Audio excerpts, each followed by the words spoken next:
Hey guys, tonight we're wandering somewhere between dream and waking, a place that smells faintly of dust and candle wax, where the air feels like it's waiting to be exhaled.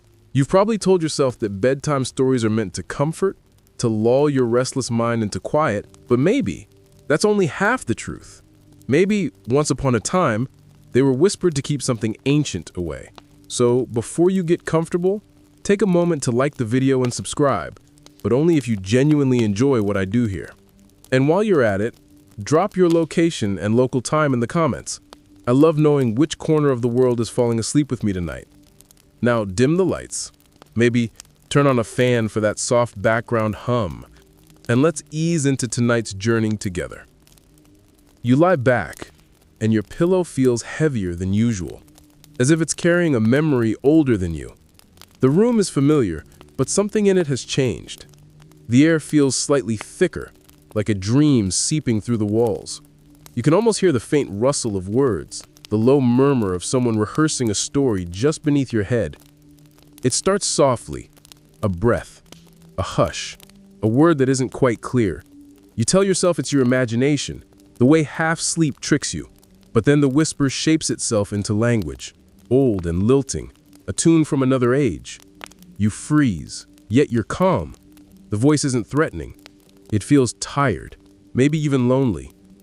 The whisper talks about a village, centuries ago, where mothers told bedtime tales not to help children sleep, but to keep their spirits from wandering. The legend said dreams were fragile, like soap bubbles, and if they drifted too far, something out there could snatch them. The villagers used to tuck small stones under their pillows, smooth river pebbles, as weights to keep dreams from floating away. You turn your head slightly. For a moment, you swear you feel something hard under the fabric. When your fingers slide under, they touch something cool, perfectly round. You pull it out. A pebble, gray and worn smooth, as if the river had been holding it for centuries. You don't remember putting it there. Outside, the night hums quietly. A streetlight flickers through your curtains, casting soft gold lines across your wall. The shadow looks almost like a hand reaching down, open-palmed. You blink, and it's gone. The whisper under your pillow begins again, a little clearer this time. It says names you don't recognize, syllables that feel like lullabies from forgotten languages.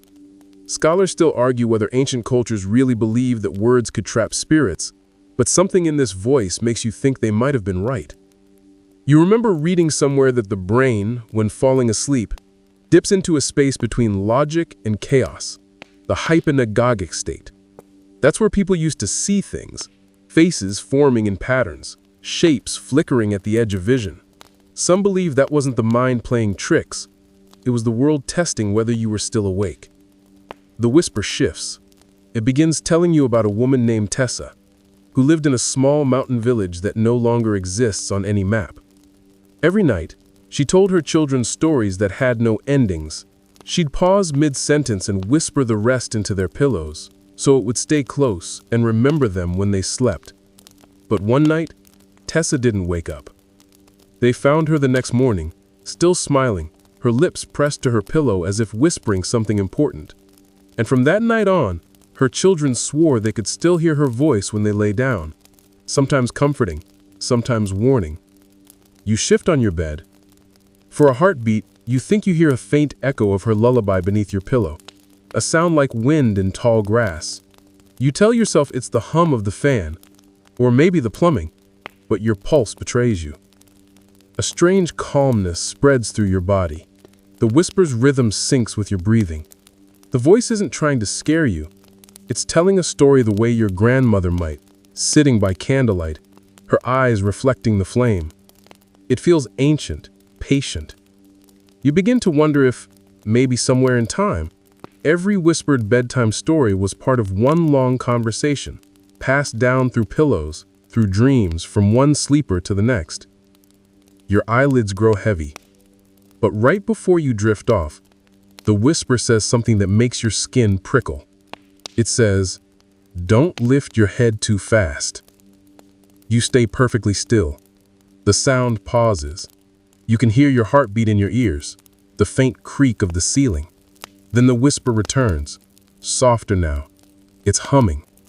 A lullaby that sounds oddly familiar, but you can't place it. It loops in a slow rhythm. 4 notes, a pause, 4 notes again.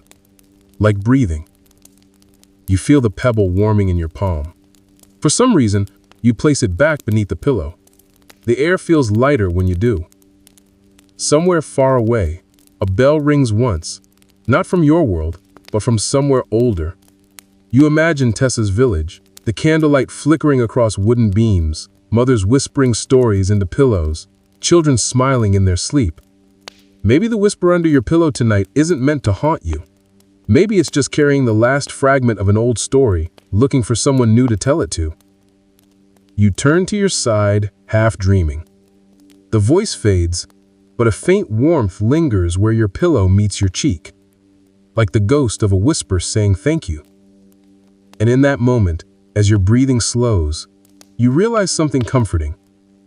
Bedtime stories may have begun as warnings, but over centuries, they've softened into lullabies.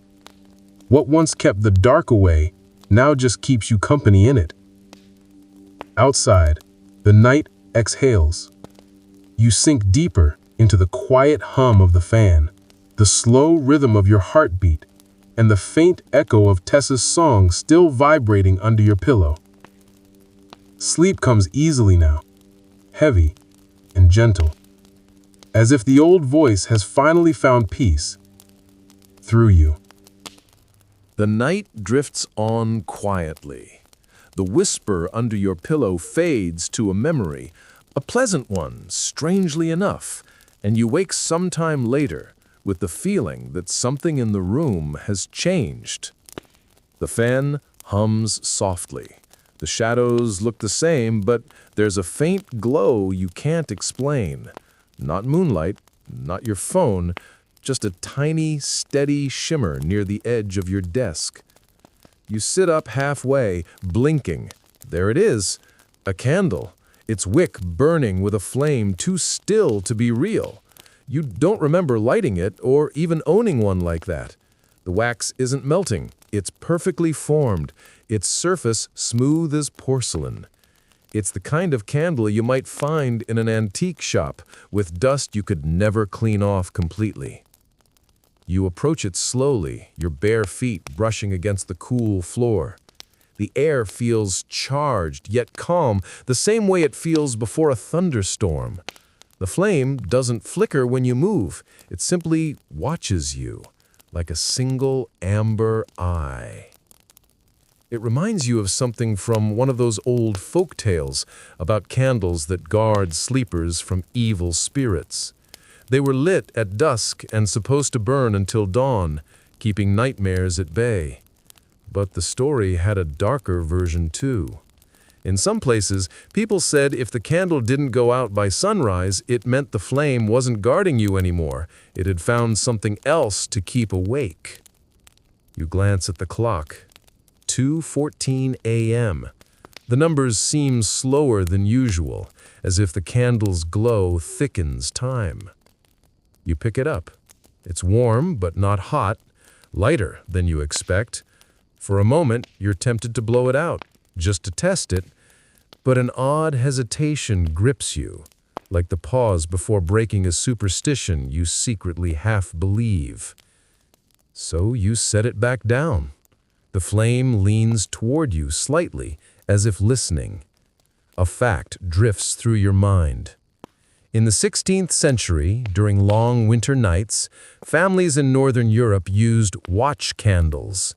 They'd mark the wax to track the hours, trusting it more than a clock. But according to travelers' diaries, a few candles refused to burn down. The wax replenished itself overnight. Historians still argue whether those reports were exaggerations, optical illusions, or deliberate myth-making to explain insomnia in a pre-electric age. You sit in that glow and imagine one of those households, huddled together as the flame holds steady while every other light dies. The father counting the marks that never shorten, the mother whispering prayers, the children pretending to sleep. Eventually, someone would cover the candle with a jar, only to find it still burning in the morning. Glass unblackened, flame pristine. You can almost smell the wax, the smoke that isn't there. Something moves within the flame, a shadow curled inside it, like a figure pacing. You lean closer. The outline looks almost human, head bowed, walking in small circles, as though trapped behind glass. For a breath, the room feels colder, and the sound of the fan fades beneath a low hum that could be chanting. You whisper to yourself, "It's just the air current," but you don't quite believe it. You think about how ancient people treated fire as a living thing. They fed it, named it, even asked it for mercy. There was a Greek belief that each household flame held a fragment of its ancestors. If the fire went out, the line was broken. Maybe your candle isn't haunting you. Maybe it's remembering something. You sit cross-legged on the floor, letting your eyes half close. The flame steadies your heartbeat like a metronome made of warmth. It whispers in its own way, a crackle too soft for words. Then the scent hits you, faint lavender and something older, like parchment. You realize it's the same fragrance that lingered beneath your pillow earlier. The connection feels deliberate, as if the whisper from before has moved into the light. You murmur, "What are you trying to show me?" For a moment, the flame bends sideways, stretching long and thin until it points toward the window. Outside, the world looks blurred. There's mist crawling along the glass, swirling slow and rhythmic, almost like breath on a mirror. You wipe at it instinctively, but your hand meets dry air. The fog is on the outside of the world, not on the pane. When you turn back, the candle has inched closer to you. It must have slid across the desk, but there's no sound of movement. It just is, nearer than before, its light washing over your hands. You notice something etched into the wax now. Faint grooves, letters forming one at a time, as though invisible fingers carve them while you watch.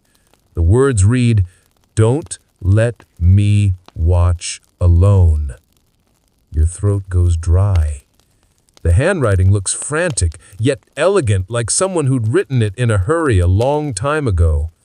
You reach out and trace the letters, and the wax feels warm, pulsing, almost alive. You whisper, "What are you trying to show me?" For a moment, the flame flutters once, a brief stutter, and then stabilizes.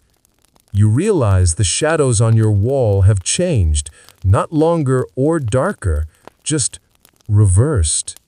Where your silhouette should be solid, it's empty light. Where the wall should be blank, it's textured with movement. It's as if the candle swapped the meanings of dark and glow. You stay still. Even your breathing feels intrusive. Minutes, or maybe even hours pass like syrup. The candle doesn't melt, but tiny droplets of wax slide upward, defying gravity, disappearing into the flame. You remember an odd detail from a book about medieval rituals. Some monks recorded inverted fire phenomena during long vigils, flames that consumed air rather than wax. Historians blame damp manuscripts and imagination. Still, the idea lingers. Eventually, your exhaustion outweighs your fear. You crawl back into bed, leaving the candle on the desk. Its light paints a soft path from your pillow to the window. You can hear faint footsteps outside. No rhythm, just the sound of someone pacing in sleep. You close your eyes. Behind your lids, the after-image of the flame floats like an orange halo. It swells, then fades, until you can no longer tell if the room is bright or dark. Just before you drift off, a small sound cuts through the silence. The gentle click of your clock's second hand restarting, as if time itself exhaled. You open one eye. The candle still burns, serene and patient. But now there are two shadows beside it, yours and another, taller, slightly bent, hands folded as though in prayer. You should be afraid. Instead, you feel a strange comfort, like company that means no harm. Maybe the flame found what it was waiting for, someone willing to keep it awake. Your last thought before sleep claims you is simple. Perhaps all light, if left burning long enough, starts dreaming too. When you finally wake, the candle's gone. Not extinguished, gone. No wax, no soot, not even the faintest trace of warmth where it stood. Only a pale circle on the desk, like the memory of light pressed into wood. For a long moment, you stare at it, unsure if you should feel relief or disappointment. The room smells faintly of pine now, sharp and sweet, as though someone opened a window onto a distant forest. You sit up, rubbing your temples. The dream you had, if it was a dream, still clings to you. Trees shifting in slow motion, leaves whispering your name, a figure standing motionless between the trunks. When you close your eyes, you can still hear the wind brushing through tall grass, the sound almost like breathing. You tell yourself it's just your mind stitching fragments of last night together, the whisper beneath your pillow, the eternal candle. But a strange thing happens when you open the curtains. The world outside looks off. The street where you live has vanished.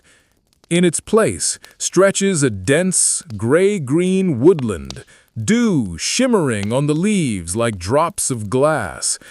The morning light slants through it, gentle and cold. It feels both impossibly real and slightly out of focus, like a memory that hasn't finished forming. You step closer to the window. Your breath fogs the glass. There's a narrow path winding between the trees, smooth, dark earth that seems freshly trodden. Something about it draws you. Not curiosity, not fear. Something softer. A pull. You dress slowly, your body moving as though it already knows what it's doing. When your hand reaches for the doorknob, the faint smell of pine intensifies. And when you step outside, there's no crunch of gravel, no hum of distant cars, only the hush of forest air, cool and ancient, the kind that feels like it remembers before you were born. The path accepts your footsteps. Each one sounds muffled, cushioned by a layer of damp soil. You walk for what feels like minutes, though time seems meaningless here. The light never changes. Birds don't sing, yet you don't feel alone. That's when you notice the shapes. At first, they look like trees, tall, still, slender. But as you approach, you realize they're people. Dozens of them, scattered through the forest, standing perfectly motionless, their eyes closed, their chests rising and falling in slow rhythm. Sleepwalkers. They're dressed from different eras. A woman in a Victorian nightgown, a man in a faded 1940s undershirt, a child in space-themed pajamas.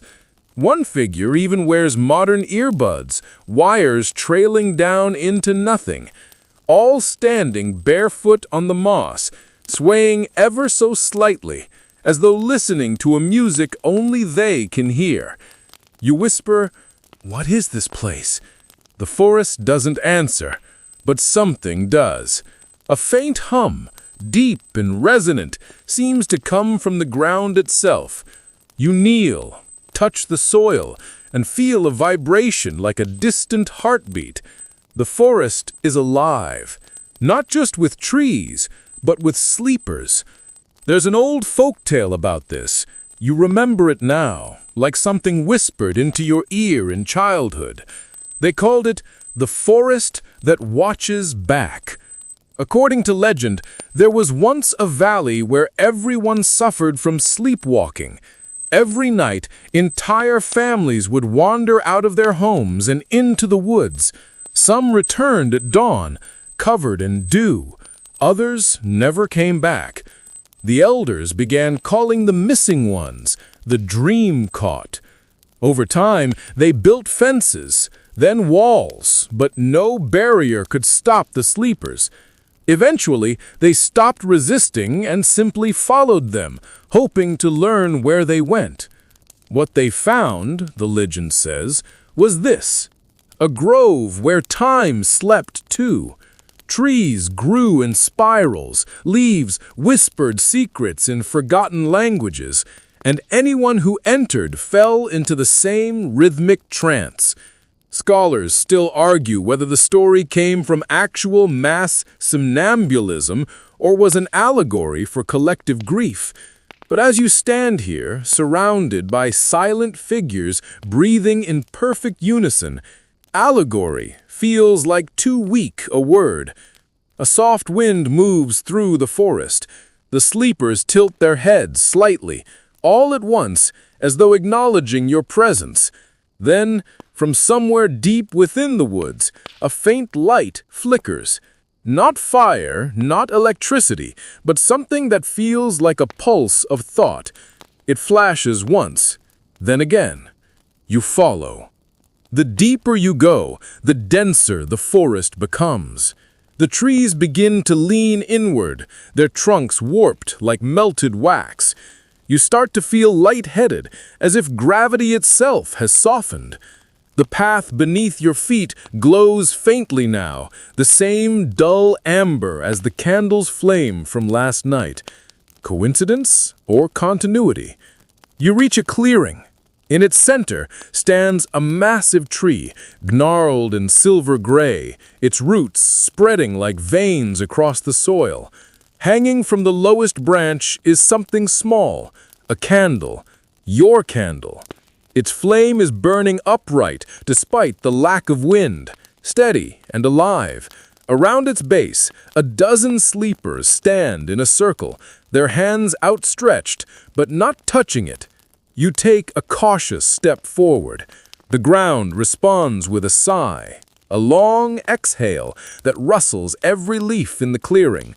The sleepers' chests rise in sync, inhaling the same breath. A whisper floats through the air, thin and melodic. Stay with us. Stay in the rhythm. You close your eyes without meaning to. For a moment, your body feels weightless, like you're suspended between waking and sleep. The hum beneath the soil seeps into your pulse. You begin to sway, matching the motion of the sleepwalkers. It's oddly peaceful, not frightening, not invasive, just easy. But something inside you resists. A small spark, maybe curiosity, maybe survival, pushes through the haze. You step back, shaking your head, breaking the rhythm. The hum stutters. The sleepers freeze mid-sway, heads turning slightly toward you. Their eyes open in unison. They're empty. Not black, not glowing, just hollow, like someone forgot to paint them in. You whisper, "I'm not supposed to be here." A soft laugh ripples through the clearing, airy and childlike. The candle's flame flickers, and a familiar scent fills the air. Lavender, the same from your room. A voice, gentle and familiar, slips through the leaves. Then go, but remember, the forest follows you when you leave. You run. The trees seem to rearrange themselves, closing and reopening in unpredictable ways. You can't tell if you're escaping or being guided out. Finally, after what feels like hours, you burst through the last line of trees and fall onto your own bed. Your fan hums overhead. Your window shows your familiar street again. But when you catch your breath and glance at your hand, your palm is streaked with fine green dust, crushed moss. And just before you drift back to exhausted sleep, you think you hear the faint sound of slow footsteps outside your door. Barefoot, measured, moving in rhythm with your heartbeat. You wake again, but this time not to forest scents or candlelight, only the faint metallic tinkle of a bell. Not a normal sound. It's soft, delicate, almost hesitant, like someone testing it for the first time. You roll onto your side and see it, a small silver bell perched on your nightstand. You don't remember owning it. The metal gleams under the faint glow of your phone, edges smooth, engraved with tiny looping patterns. When you lift it, the tinkle follows your motion, but it feels alive. Not musical exactly, but aware. Each chime seems to respond to the pace of your heartbeat. The first time it rings, it sounds faintly like a laugh. The second, like a sigh. By the third, you're convinced that someone or something is listening. You recall stories your grandmother used to tell. She had a collection of charms and trinkets, each meant for protection. One was this bell. It keeps the night company, she had said, winking, and warns you if it's not alone. You had laughed as a child, thinking it was nonsense, until tonight. Outside your window, the world remains perfectly ordinary. Yet the bell vibrates gently in your hand, sending a subtle tremor through your palm. You half expect it to jump. The stories say that a bell's chime can call spirits or repel them, depending on who's listening. Scholars still argue whether such folklore was meant literally, metaphorically, or merely to entertain children on long winter nights. Right now, though, you aren't thinking about scholars. You're thinking about the faint echo of footsteps that sometimes follows its tinkle.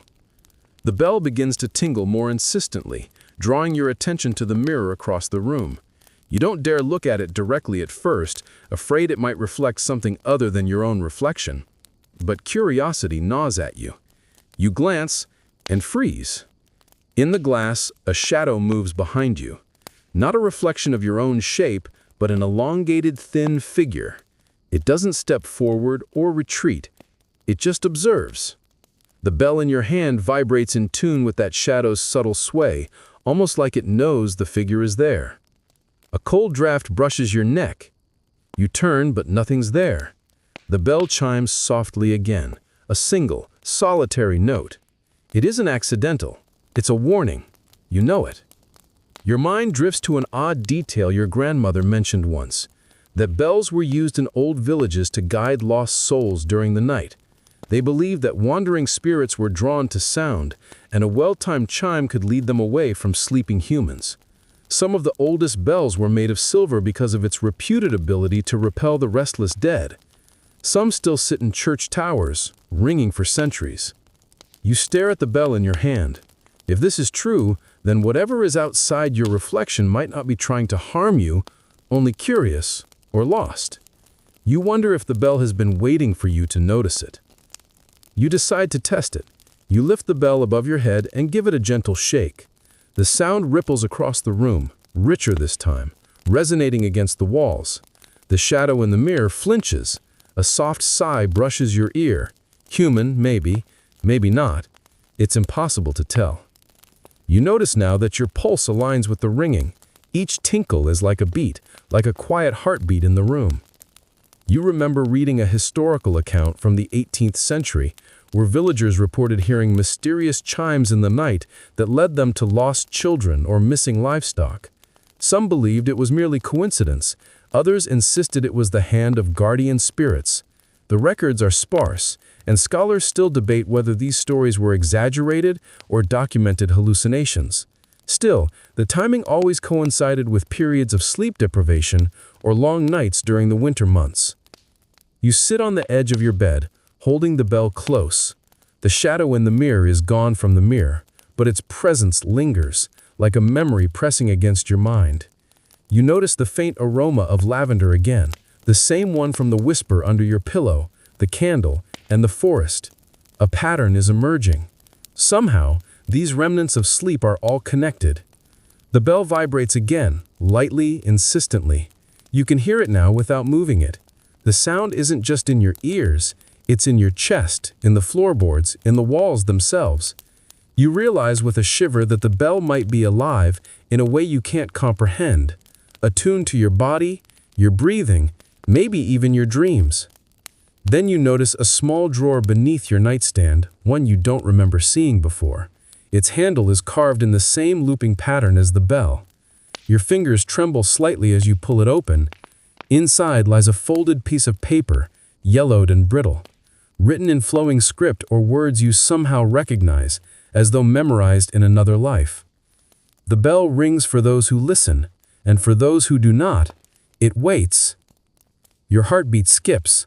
The line resonates with all the strange occurrences of the night, the whisper under your pillow, the candle that refused to die, the forest of sleepwalkers.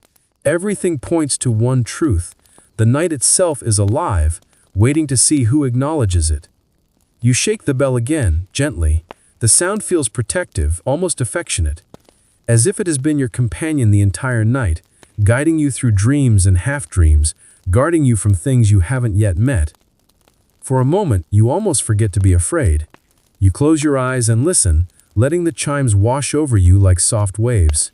The air is cool and quiet now, carrying with it the faint scent of pine and wax and lavender. You feel the presence of something benevolent watching, not as a predator, but as a guardian. Finally, exhaustion overtakes curiosity. You place the bell carefully on your nightstand, its small, flame-like gleam from the reflection of your lamp, making it seem almost animate. You sink under the covers, the metal cool beneath your hand. The sound fades as your eyelids grow heavier. Just before sleep finally claims you, a faint thought passes through your mind. Maybe your grandmother wasn't joking. The bell does keep the night company, and tonight, you are the company it has chosen. You wake again, but this time the world feels heavier, almost tangible in a way that hints at hidden depth. The air in your room carries a faint musk of earth and shadow, like a forest floor after rainfall, though the walls are unchanged. It's quiet, too quiet, as though the fan has stopped just to listen. A flicker of movement catches your eye, not on the floor, not on the walls, but right at the corner of your vision. A shadow, small and hesitant, stretching long and thin across the ceiling. It doesn't belong to you. You feel your heart skip a beat, not from fear exactly, but because instinctively you know it's watching. You rise slightly from your bed. The shadow tilts its head as if acknowledging your awareness. There's something childlike about it, delicate and tentative, yet something undeniably clever, like it knows far more than it should. You're not supposed to interact with shadows, of course. That's a universal rule in folklore. The less attention you pay to them, the safer you are. But tonight, something in your curiosity outweighs that instinct. You speak. Your voice is soft, barely above a whisper. Who are you? The shadow twitches. Slowly it elongates and forms the rough outline of a boy, knees bent slightly, fingers stretched as if mid-reach. He doesn't speak, at least not in words, but the darkness around him seems to pulse with a rhythm, like the beat of a quiet drum. You realize, with a shiver, that he's trying to communicate. Your grandmother used to tell you stories about children who spoke to shadows, those rare souls who could bend them to their will, or at least understand their murmurs. The tales said the shadows would teach them secrets no living person could know, hidden histories, things unseen by eyes awake, but at a price.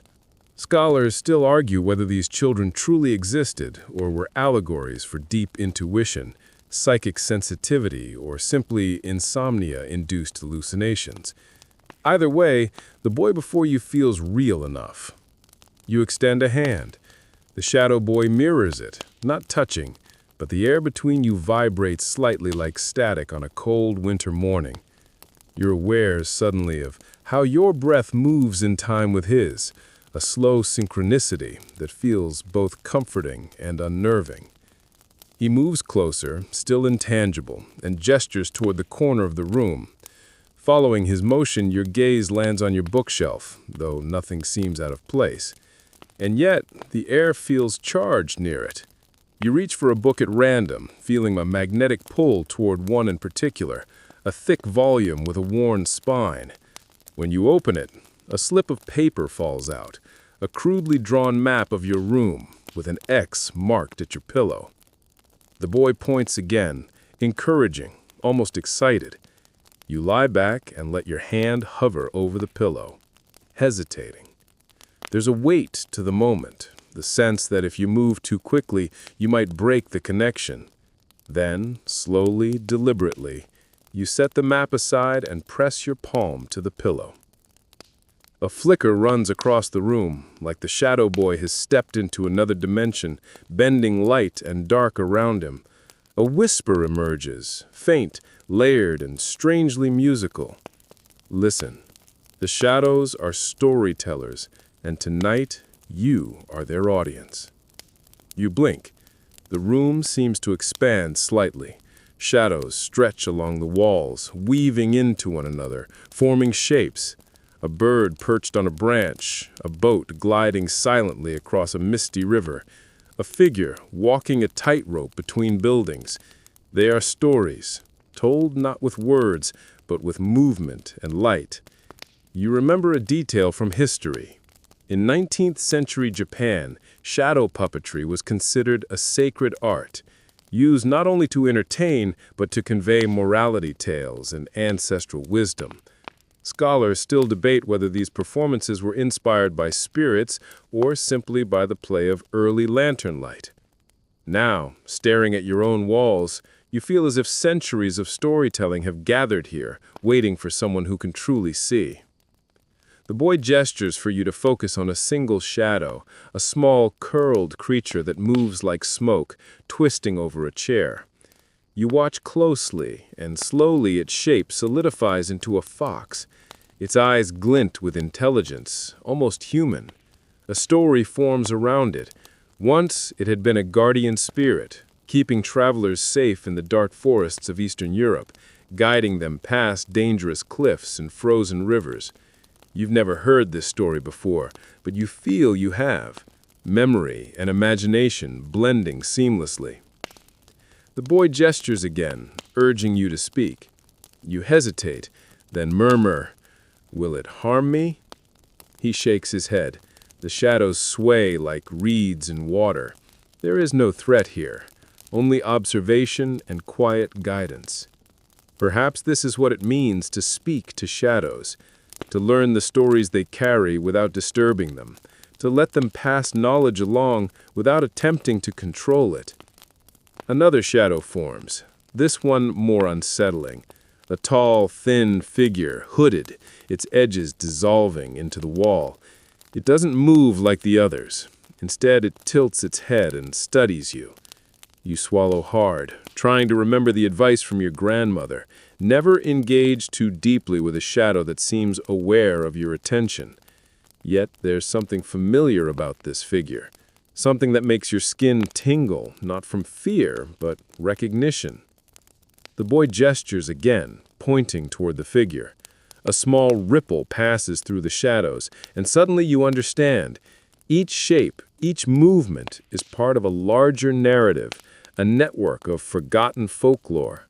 The tall figure represents vigilance, the unseen watchman who guards sleepers, not against monsters, but against forgetting. You sit back, letting the stories unfold. Shadows curl and uncurl, forming fleeting images. A child flying a kite under a blood-red sunset. A woman tending to a garden of luminescent flowers. A traveler walking across a frozen lake as the aurora lights the sky. Each movement carries subtle sound, a creak, a sigh, a whispering wind, though your ears perceive nothing. Time stretches. Your pulse slows. The line between reality and shadow blurs. You realize the boy isn't leading you anywhere physically. He's guiding you through the memory of stories, the hidden folklore of the world, carried in shapes, movements, and echoes of the past. Eventually, the shadow boy steps backward. His form begins to thin, dissipating into the darkness. You feel a gentle nudge, like encouragement. Remember what you saw, and tell it to those who sleep after you. The shadows begin to fade. The faint tinkle of the silver bell from last night echoes in your mind, blending with the lingering scent of pine and wax, forming a comforting undercurrent. You blink, and your room is once again ordinary. Your pillow is warm beneath your hand, and the fan hums softly as if nothing extraordinary has happened. But you know it did. The stories linger in the air, in the shadows of your walls, in the half-remembered traces of movement. And somewhere in the quiet of your room, the boy waits for the next time someone learns to listen. You settle back into bed feeling the familiar weight of your covers, but with a newfound awareness. Shadows speak, even if the world tells you they don't. And tonight, you were fortunate enough to hear them. You wake again, but the room feels different. Not in the physical sense, but as if your perception has shifted. The ordinary hum of the fan seems distant, and the faint smell of pine, lavender, and candle wax lingers, like a perfume of places you've never been. You sit up, noticing the air feels thicker, the shadows longer, and something whispers at the edge of your hearing, urging you to pay attention. Without warning, the world tilts. You're no longer in your room. Instead, you find yourself walking down cobblestone streets that glisten as though damp with dew, though the sky is dark, streaked with silver and purple clouds. Lampposts glow faintly, but there are no lanterns, no electricity, just a soft, pervasive light that doesn't cast shadows. The town is quiet, too quiet. You realize the houses are strange. Time seems suspended. Roofs sag unnaturally, walls lean slightly, and doors have no doorknobs, yet none are locked. Windows are dark, reflecting nothing of your presence. The silence presses against your ears, not threatening, just deliberate. As you wander, you notice figures behind the glass.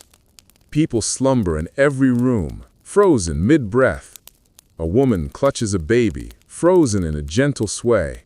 A man sits at a table, pencil poised above an unfinished letter. Children balance toys in their laps, eyes half closed. Every face is serene, untouched by age, unchanged by time. It's as if life has paused entirely in this village. You remember reading about sleep disorders in the 19th century, where entire households reportedly slept for days or even weeks, yet somehow survived.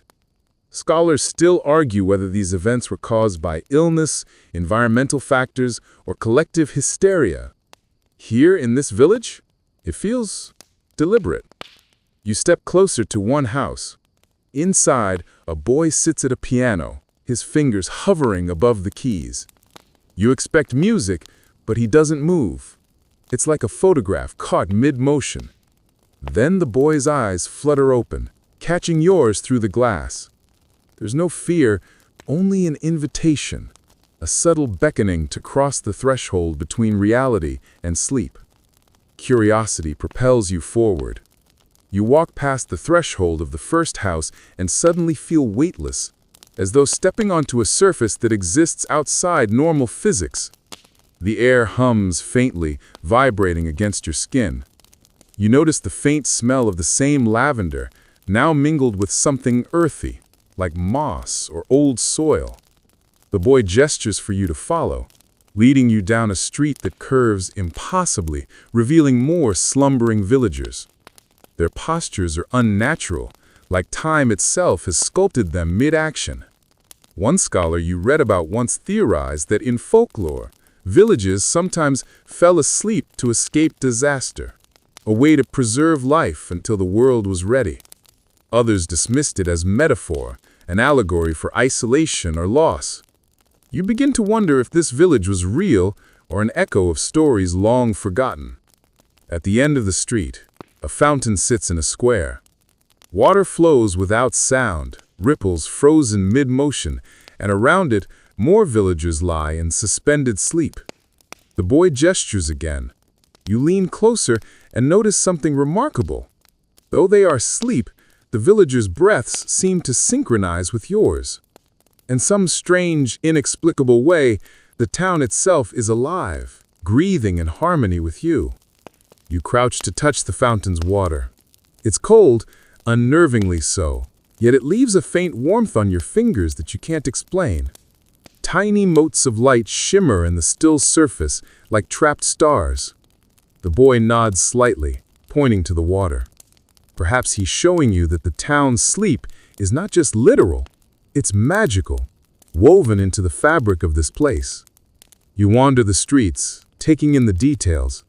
A dog frozen mid-leap over a fence, a cart tipped with fruit that hasn't rotted despite the timelessness, a clock with whose hands spin backward yet remain in perfect sync with the village's pulse.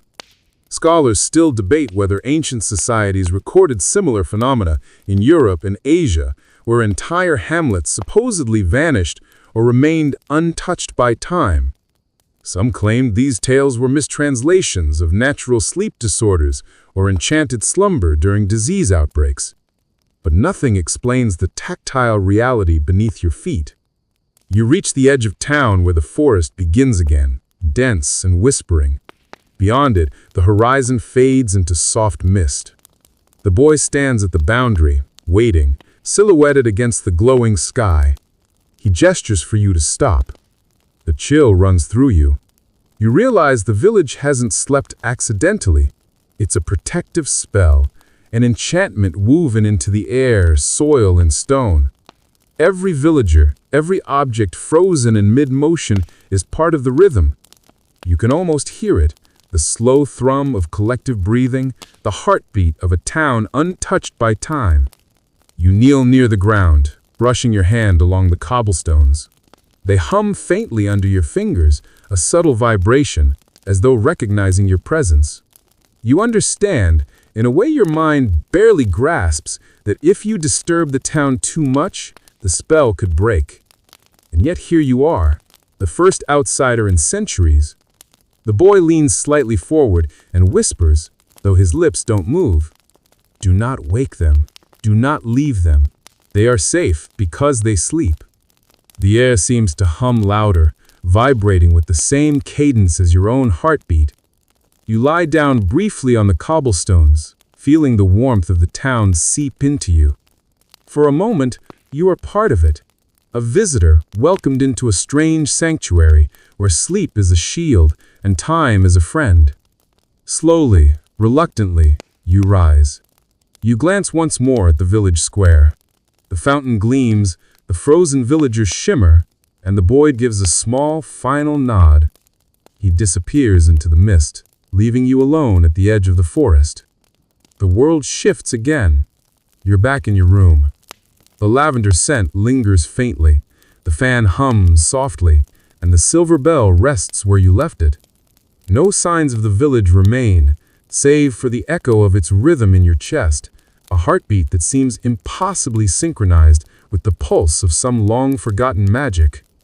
You crawl beneath your covers, aware that the night holds more than it should, that some corners of the world sleep eternally, waiting for visitors like you, careful, respectful, awake enough to witness, but gentle enough not to disturb.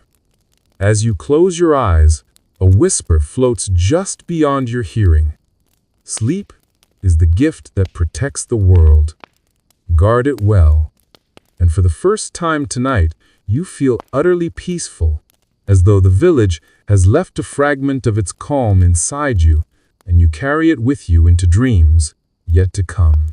You awaken once more, but your room feels slightly altered. Not drastically, just enough to notice that the corners seem longer, the shadows deeper, and the hum of the fan slower, almost deliberate. There's a chill, though no window is open, and you feel as though time itself has softened, bending around you. Your gaze falls on the old clock on your nightstand, the one that never worked properly. Its hands are moving, backward. Slowly, steadily, the second hand sweeps in reverse. You blink, rubbing your eyes. Perhaps it's a trick of exhaustion, the kind of optical illusion your mind produces when the night drags on. But deep down, you know it isn't.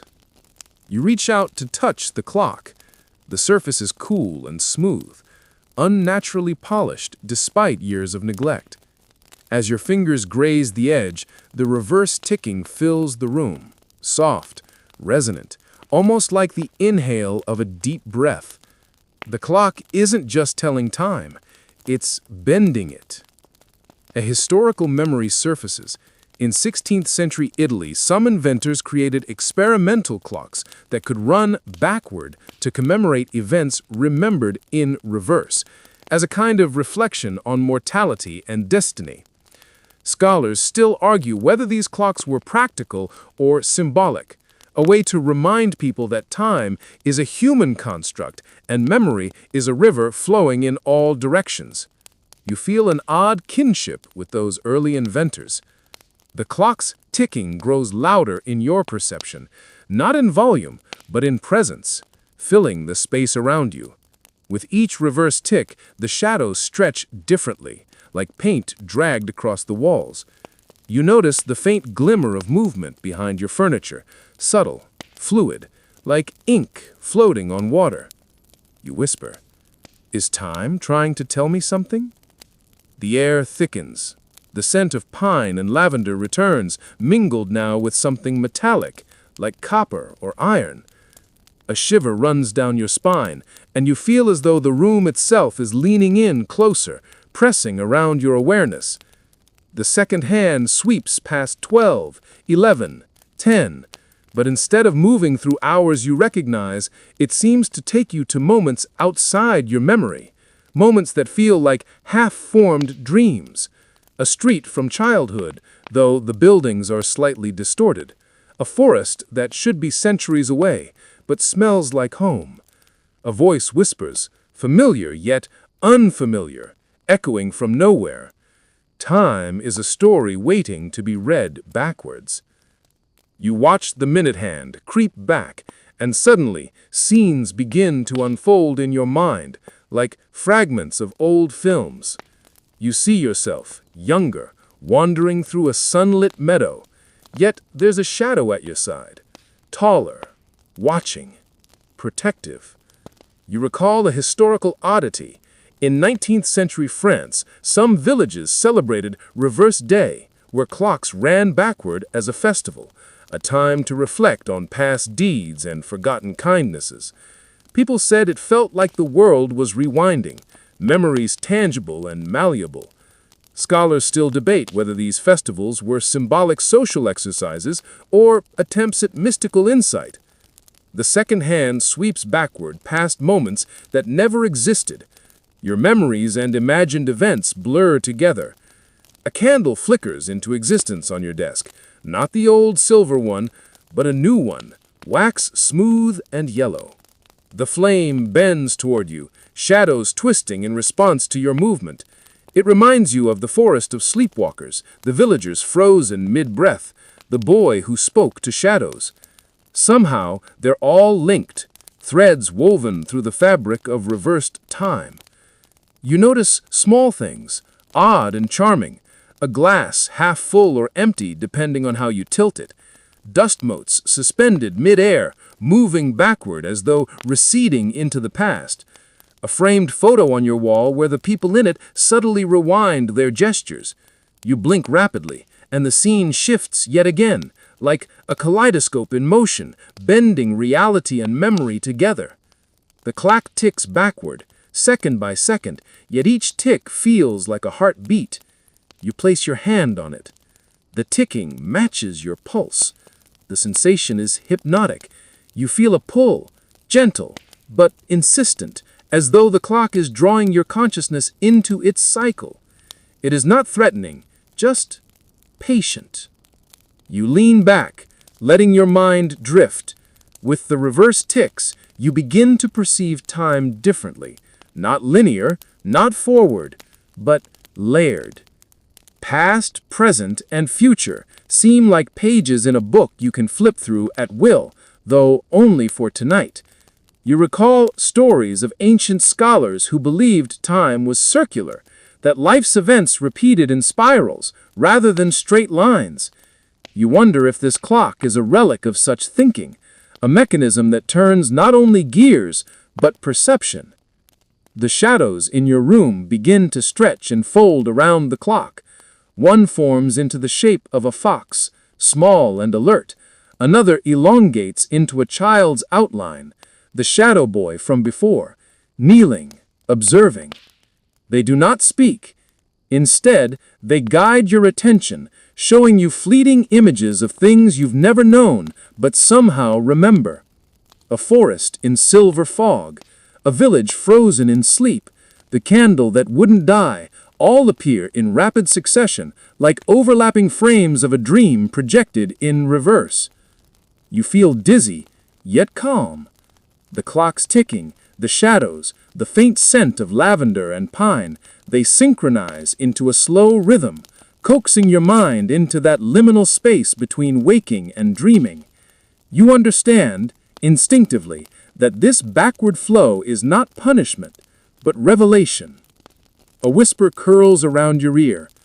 To understand time, you must watch it unspool. You follow the rhythm, letting it guide you.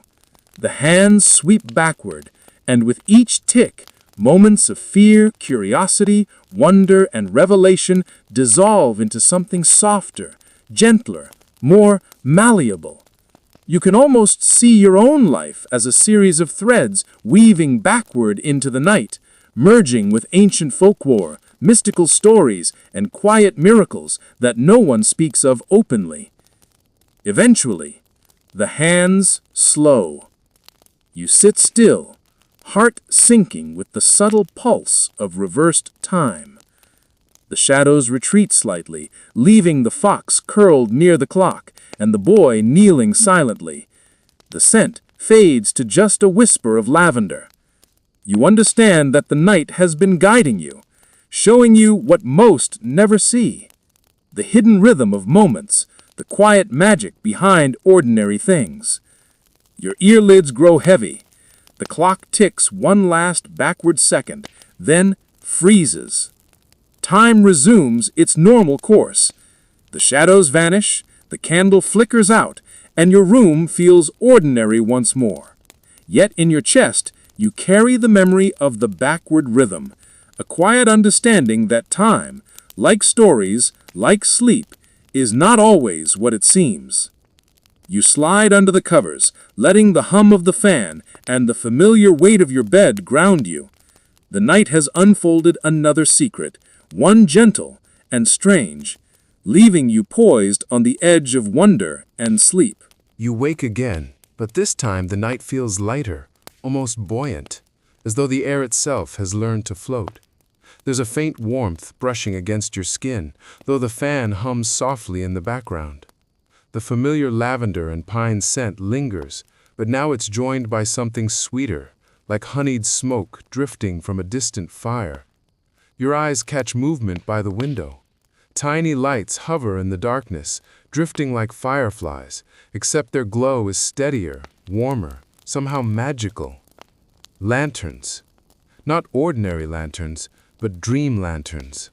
You remember childhood stories where spirits of the night released glowing orbs to guide wanderers through forests, villages, and rivers at twilight. In Asia, such lanterns were used in festivals to honor the dead or send prayers to the heavens.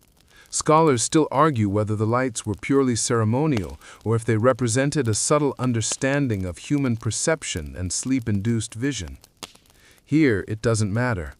They are real, floating just outside your window.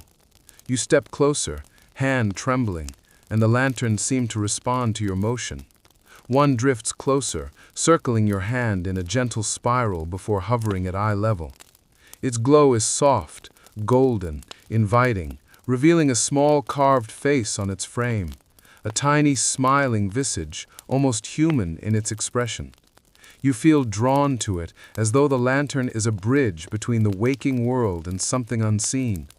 You open your window and step onto the sill, feeling the cool night air brush your skin.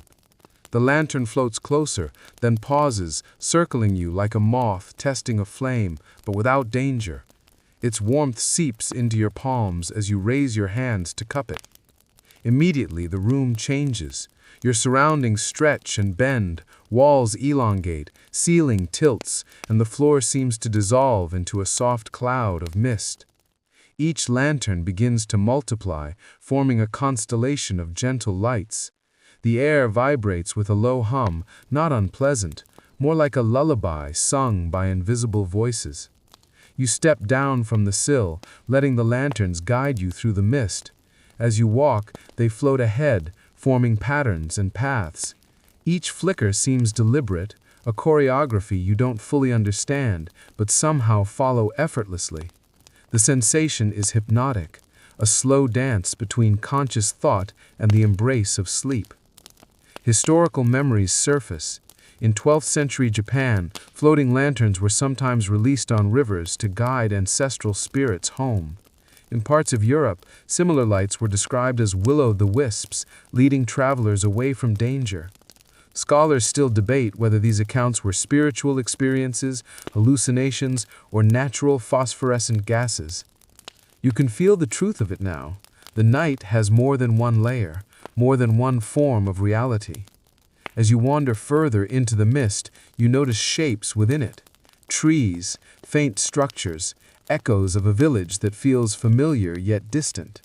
The lanterns move through these shapes, illuminating them softly, revealing patterns you could never perceive in ordinary daylight. A small dog, frozen mid-leap, emerges from shadow, its fur glowing faintly in the lantern light. You recognize it immediately from another dream, the same dog who accompanied the white pigeon in your earlier nights.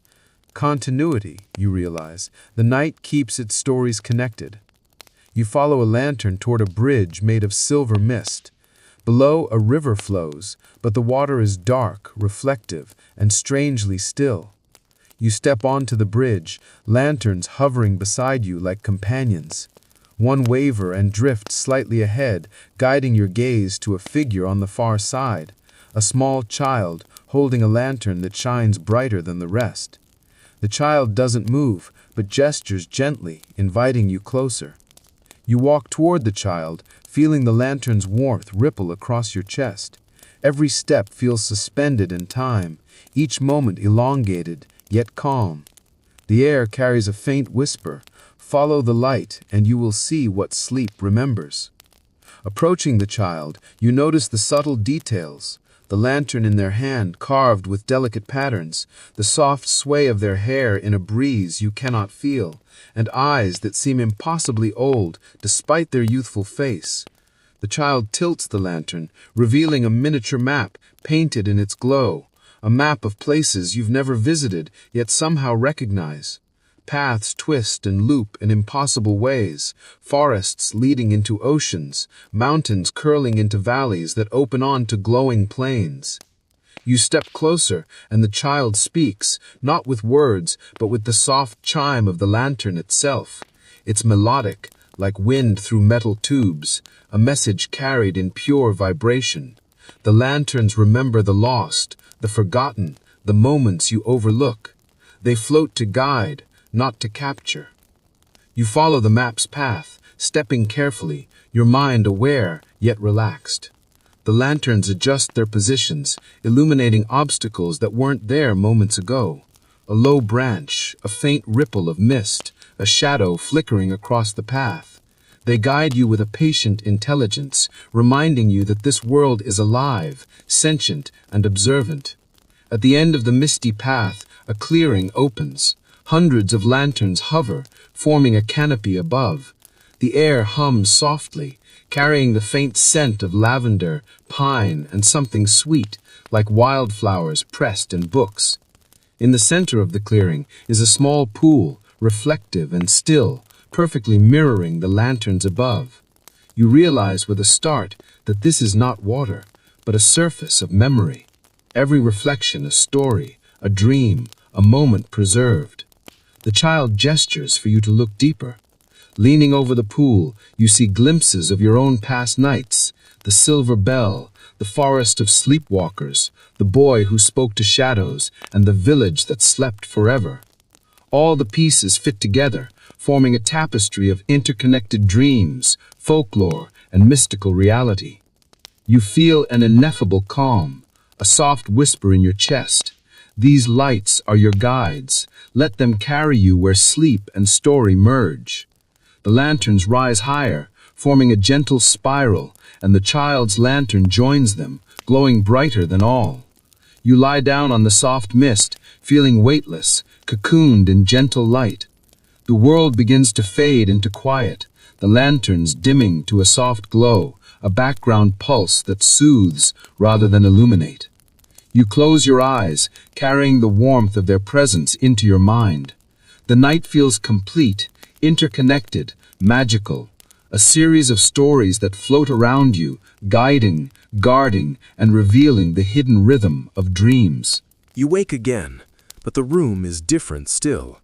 The air is cooler now, tinged with the scent of damp earth and something faintly sweet, like old paper left in the sun. Your senses are heightened. Every tiny sound is amplified. Every shadow seems to breathe. You feel the pulse of the night in your chest, as if it has grown familiar, a quiet companion that refuses to leave. A movement catches your eye, a faint silhouette outside your window. You blink, and it resolves into the shape of a willow tree, impossibly tall, its branches long and fluid, swaying without wind. You don't remember a willow near your home, and yet its presence feels perfectly natural, as though it's been waiting for you to notice it. You step toward the window. The branches ripple like water in slow motion, and you hear a faint rustling that almost forms words. Leaning closer, you realize the tree is whispering, soft syllables drawn out, melodic, like someone exhaling stories into the night. You can't understand it entirely, but the tone carries meaning, a mixture of warning and welcome, a lullaby twisted with caution. You climb out onto the sill, and suddenly you're in a twilight forest. The willow towers over a small clearing, its leaves dripping with silver dew that catches faint light from an unseen moon. The air vibrates with the tree's whispers, and each sound seems to tug at your memories, drawing fragments of forgotten stories into focus. You remember reading that willows have long been symbols of mystery and mourning and folklore. In 19th century Europe, they were planted near graves to soothe spirits and guide lost souls. Scholars still debate whether this practice was purely symbolic, an aesthetic choice, or a subtle spiritual mechanism. Tonight, as you stand beneath its boughs, you feel the weight of that history pressing softly against your skin. The willow's lowest branch dips toward you, brushing your shoulder lightly, sending a shiver of electricity through your body. Tiny motes of light hang among the leaves, almost like glowing pollen, moving gently in the rhythm of the whispers. You realize with a start that the tree knows you are awake, that it recognizes your presence as separate, yet connected to the night's fabric. A faint, fleeting memory surfaces, a childhood dream of climbing a tree taller than any building, where the wind spoke in voices and the stars leaned close to listen. You feel as though you've returned to that memory, but now more lucid, more aware of the bridge between dream and reality. The willow whispers again, a language of soft hisses and melodic tones, and you sense it wants you to listen carefully. You kneel on the forest floor, letting the tree's branches cascade around you, shielding you from the edges of the clearing. The sound of the whispers grows into patterns you can almost follow, tiny sequences that hint at stories of travelers, villagers, and hidden realms that coexist alongside your own world. Historical fragments emerge in your mind. In Japan, willow trees were believed to house spirits called kodama, protectors of the forest who could befriend or curse wanderers depending on their respect.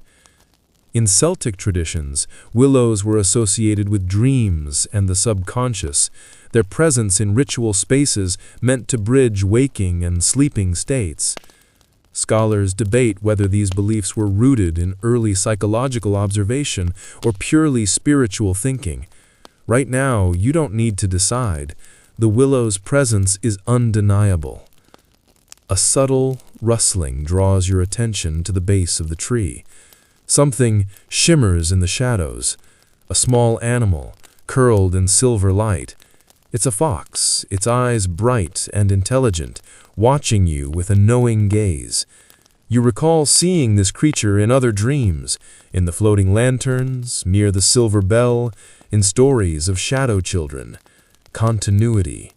The night keeps its narrative threads, connecting places and moments across time and space. The fox rises, padding silently toward a root that curls like a staircase. Its movement is deliberate, and it pauses to look back at you, as if urging you to follow.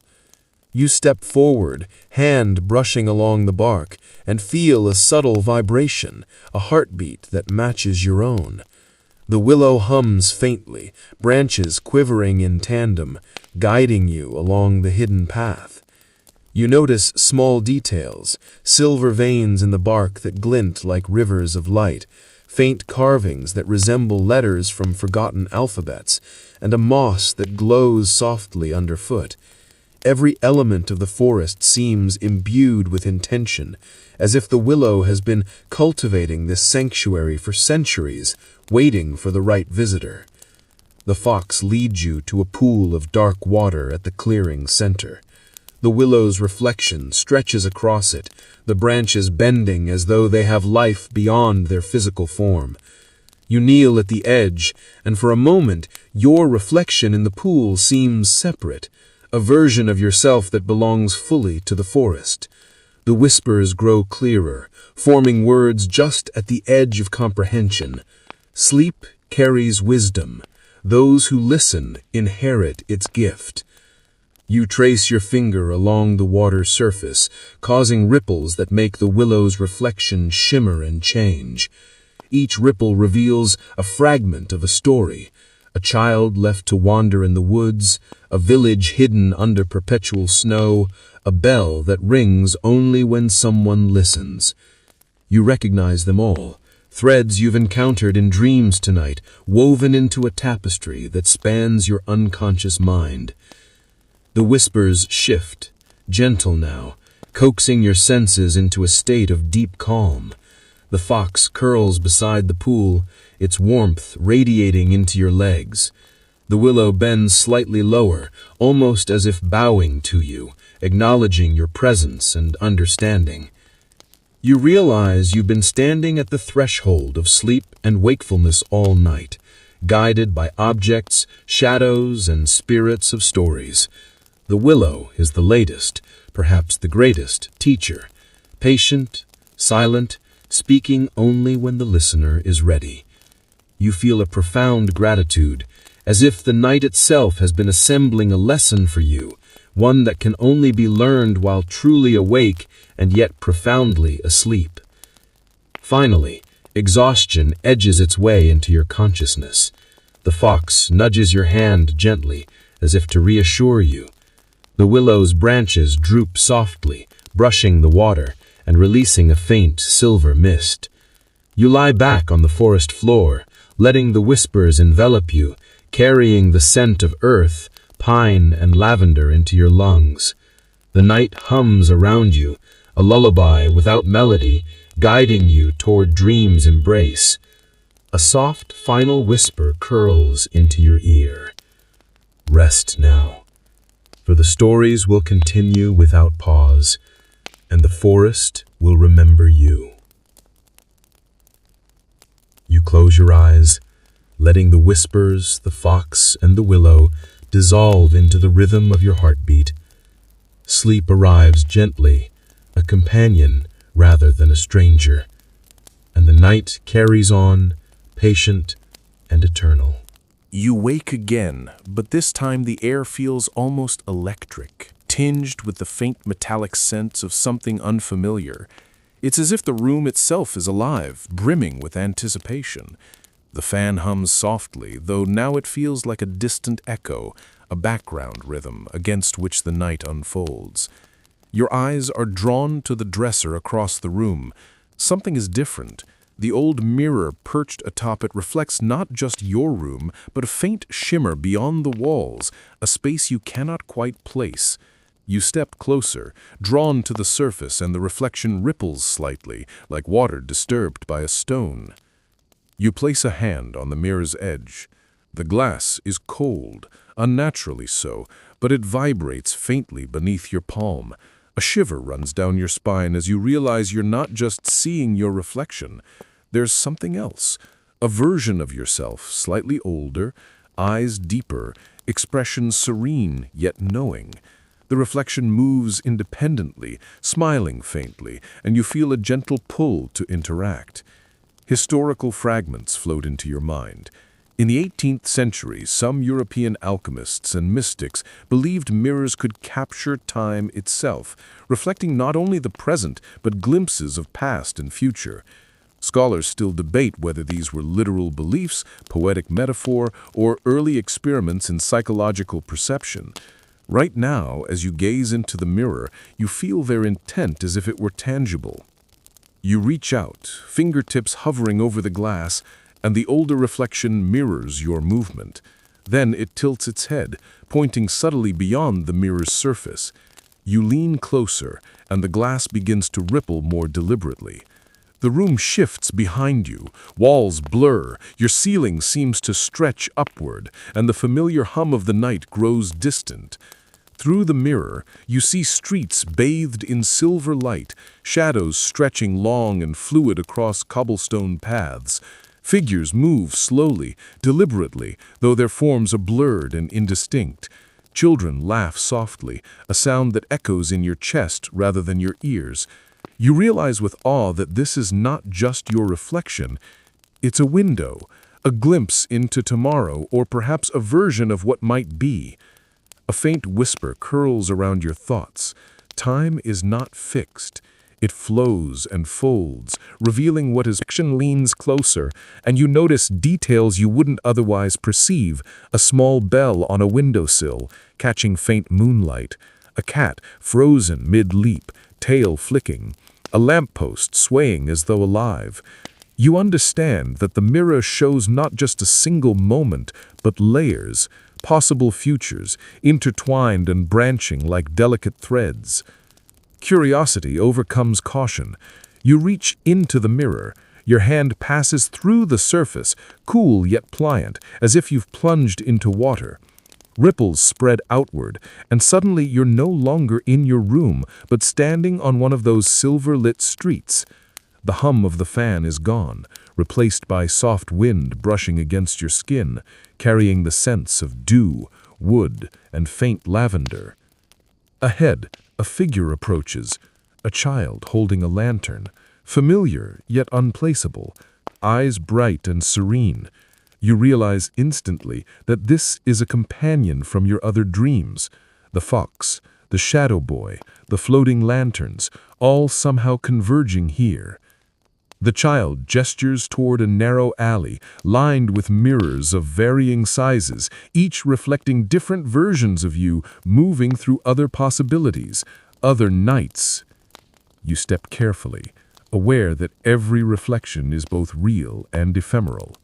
One shows you standing beneath the whispering willow, another on the misty bridge with floating lanterns, a third lying beside the sleeping village, breathing in rhythm with the frozen townsfolk. You notice subtle changes. In one, your hair is longer. In another, your gaze is steadier. The mirrors are not just showing the future, they are revealing the paths shaped by your choices, no matter how small. A historical note surfaces. In medieval Europe, magic mirrors were believed to reveal truths that could not be spoken out loud, glimpses of destiny or warnings of imminent danger. Scholars still argue whether these mirrors were ritual tools, artistic devices, or early psychological instruments for reflection and self-examination. You feel, as you stand among these mirrors, that the whispers of those scholars were partially true. You are seeing truths, but they are alive, flexible, and intimate. The child tilts the lantern, casting soft golden light across the mirrors. You notice one reflection that is subtly different. It shows you sleeping peacefully in your bed, a faint smile on your lips. The shadows of the night companions gathered around you protectively. The image is so serene that it tugs at your heart. You realize the future is not merely a projection of choices, but a landscape shaped by care, by attention, by quiet awareness of the night. You lean forward, touching the mirror that holds your sleeping version of yourself. The surface ripples again, and for a moment you feel the pulse of time itself beneath your fingertips. It's gentle, insistent, like a heartbeat carried across dimensions. You understand, the mirror doesn't just show tomorrow, it reminds you of the continuity of your nights, the care with which you move through sleep, shadows, and stories. The child takes a step back, gesturing with the lantern toward a larger mirror at the end of the alley. This one glows with an inner light, its surface calm, undisturbed by ripples. You approach cautiously. Your reflection appears instantly, eyes wide, breathing slow and steady.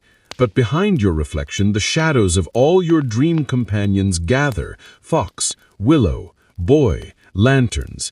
They surround you protectively, a circle of quiet guardianship, ensuring that you can navigate the currents of night safely. A whisper curls around your ear, soft, playful. Tomorrow is only as fixed as you allow it to be. Listen closely, move gently, and you will always find your way. You step back from the mirror and feel a gentle pull, a vibration that carries you out of the silver-lit streets and back into your bedroom. The fan hums softly, the lavender and pine lingering faintly, and the clock on your nightstand ticks steadily, forward at last. Your hand lingers on the dresser, where the mirror reflects only your present self, and yet you carry the memory of all the possibilities, all the whispers, all the nights where shadows, lanterns, and whispers guided you through stories larger than sleep itself. You slide beneath your covers, heart still beating in quiet rhythm with the pulse of the night. Sleep approaches naturally, a friend rather than a stranger. You feel the weight of magic, memory, and protection wrap around you, reminding you that every tomorrow is shaped by attention, by care, by the quiet act of listening to the night. A soft whisper drifts in your mind, almost like a lullaby. Even when tomorrow seems uncertain, the stories you carry will guide you home. You awaken again, your body still heavy with the residue of sleep, yet your mind feels sharper, more attuned to the whispers of the night. The familiar hum of the fan seems almost melodic now, its low vibration blending with the distant rhythm of your heartbeat. The air smells faintly of damp earth, a whisper of pine, and a trace of something indefinably metallic. Across the room, your eyes are drawn to the space between your bed and the far wall. There is nothing there, yet somehow you sense a presence, a gap that wasn't there before, a liminal space that invites exploration. You step cautiously forward, and suddenly the floor beneath your feet feels lighter, almost like walking on a taut silk sheet suspended in the air. A soft glow emerges ahead. It is subtle at first, barely visible, but gradually intensifies, outlining a bridge that seems to stretch across the room, invisible in parts, ethereal and translucent in others. You hesitate, realizing this is no ordinary bridge. It exists in a space between reality and dream, suspended in the currents of the night. Historical fragments surface. In ancient China, legends spoke of invisible bridges that spirits and enlightened souls could traverse, pathways between realms that could not be crossed by ordinary means. Scholars still debate whether these were allegories for meditation and spiritual journeying, or whether they described experiences people truly believed they had. Standing before this bridge, you feel certain that both interpretations are partially correct. You step onto the bridge. It feels solid under your feet, though the edges ripple and shimmer like liquid glass. The air around you vibrates softly, and faint lights drift beneath the bridge, like stars reflected in a river. As you walk, you notice that each step causes the lights below to shimmer in complex patterns, fractals of gold, silver, and violet, as if acknowledging your presence. You lean over slightly and see shapes moving beneath the bridge, small figures you've encountered in previous dreams, shadows of the sleeping village, the fox, the child with the lantern, even fragments of the whispering willow. They don't react to your presence aggressively. Instead, they seem to guide, forming subtle paths beneath the bridge that hint at hidden destinations. A soft whisper threads through the air. The bridge is not built for the body, but for attention. Walk carefully, observe, and you will arrive. As you continue, you notice that the bridge stretches beyond the confines of your room. It arcs upward, curving gently, disappearing in mist at one end, and at the other, fading into darkness. You realize it's infinite in both directions, a pathway through possibilities rather than geography. It hums faintly beneath your feet, a vibration that resonates in your chest and mirrors the slow, steady rhythm of your breathing. You pause, looking over the edge. Beneath, the dreamscape shifts and shimmers, fragments of streets, forests, villages, lanterns, mirrors, and willows intertwine, forming a continuous tapestry of nights you visited. You notice small details: a tiny bell that glints in soft moonlight, the fox's paw prints frozen mid-step, the lantern child watching silently. These fragments form a delicate network of continuity, a subtle map of your nocturnal journeys. Historical curiosity nudges your mind. In medieval Europe, some tales described bridges that connected worlds of the living and the dead, or realms of consciousness and dream. People crossed them in trance states or sleep, sometimes returning with warnings or stories. Scholars still argue whether these were hallucinations, allegorical narratives, or real experiences interpreted within cultural frameworks. Standing before this bridge, you feel certain that both interpretations are partially correct. You move forward carefully, each step accompanied by a sensation of weightlessness. Occasionally, the bridge ripples beneath your feet, reminding you of its delicate balance. Shadows flit along the edges, forming ephemeral patterns of animals, people, and objects you've seen in previous dreams. You realize that the night is teaching you the language of observation. Every detail matters. Every whisper carries meaning. Every step is part of a narrative larger than yourself. Suddenly, the air around you thickens. A soft wind drifts upward from the mist, carrying faint whispers and the scent of lavender and moss. The bridge shimmers, edges becoming more distinct, and in the distance a faint glow begins to form, a small clearing illuminated by silver and gold light. You feel drawn toward it, understanding instinctively that it is the bridge's destination, the point where lessons of the night converge. As you approach, the child with the lantern appears beside you, silent, serene, holding the light high. The fox sits quietly, watching, ears twitching. You sense that these companions are here to guide, rather than direct, allowing you to navigate the bridge's mysteries at your own pace. You take a deep breath, letting the vibration of the bridge, the soft whispers, and the gentle light wash over you. The clearing opens into a reflective pool, reminiscent of the mirrors you visited. The water is still, but it contains the shimmer of infinite stars. You notice your own reflection, serene and calm, surrounded by all the dream companions you've encountered tonight. The bridge arcs gracefully into the pool, connecting the tangible with the ethereal, the conscious with the subconscious. You kneel at the edge, reaching a hand into the water. The surface ripples lightly, and glimpses of earlier nights, floating lanterns, whispering willow branches, and the sleeping village intertwine. You recognize the intricate connections, how each experience, each dream fragment, each whisper has led you to this moment. The invisible bridge has not just carried you across space, but across understanding, memory, and perception. A soft whisper curls around your mind. Even when paths are unseen, every step is guided. Pay attention, and the way will reveal itself.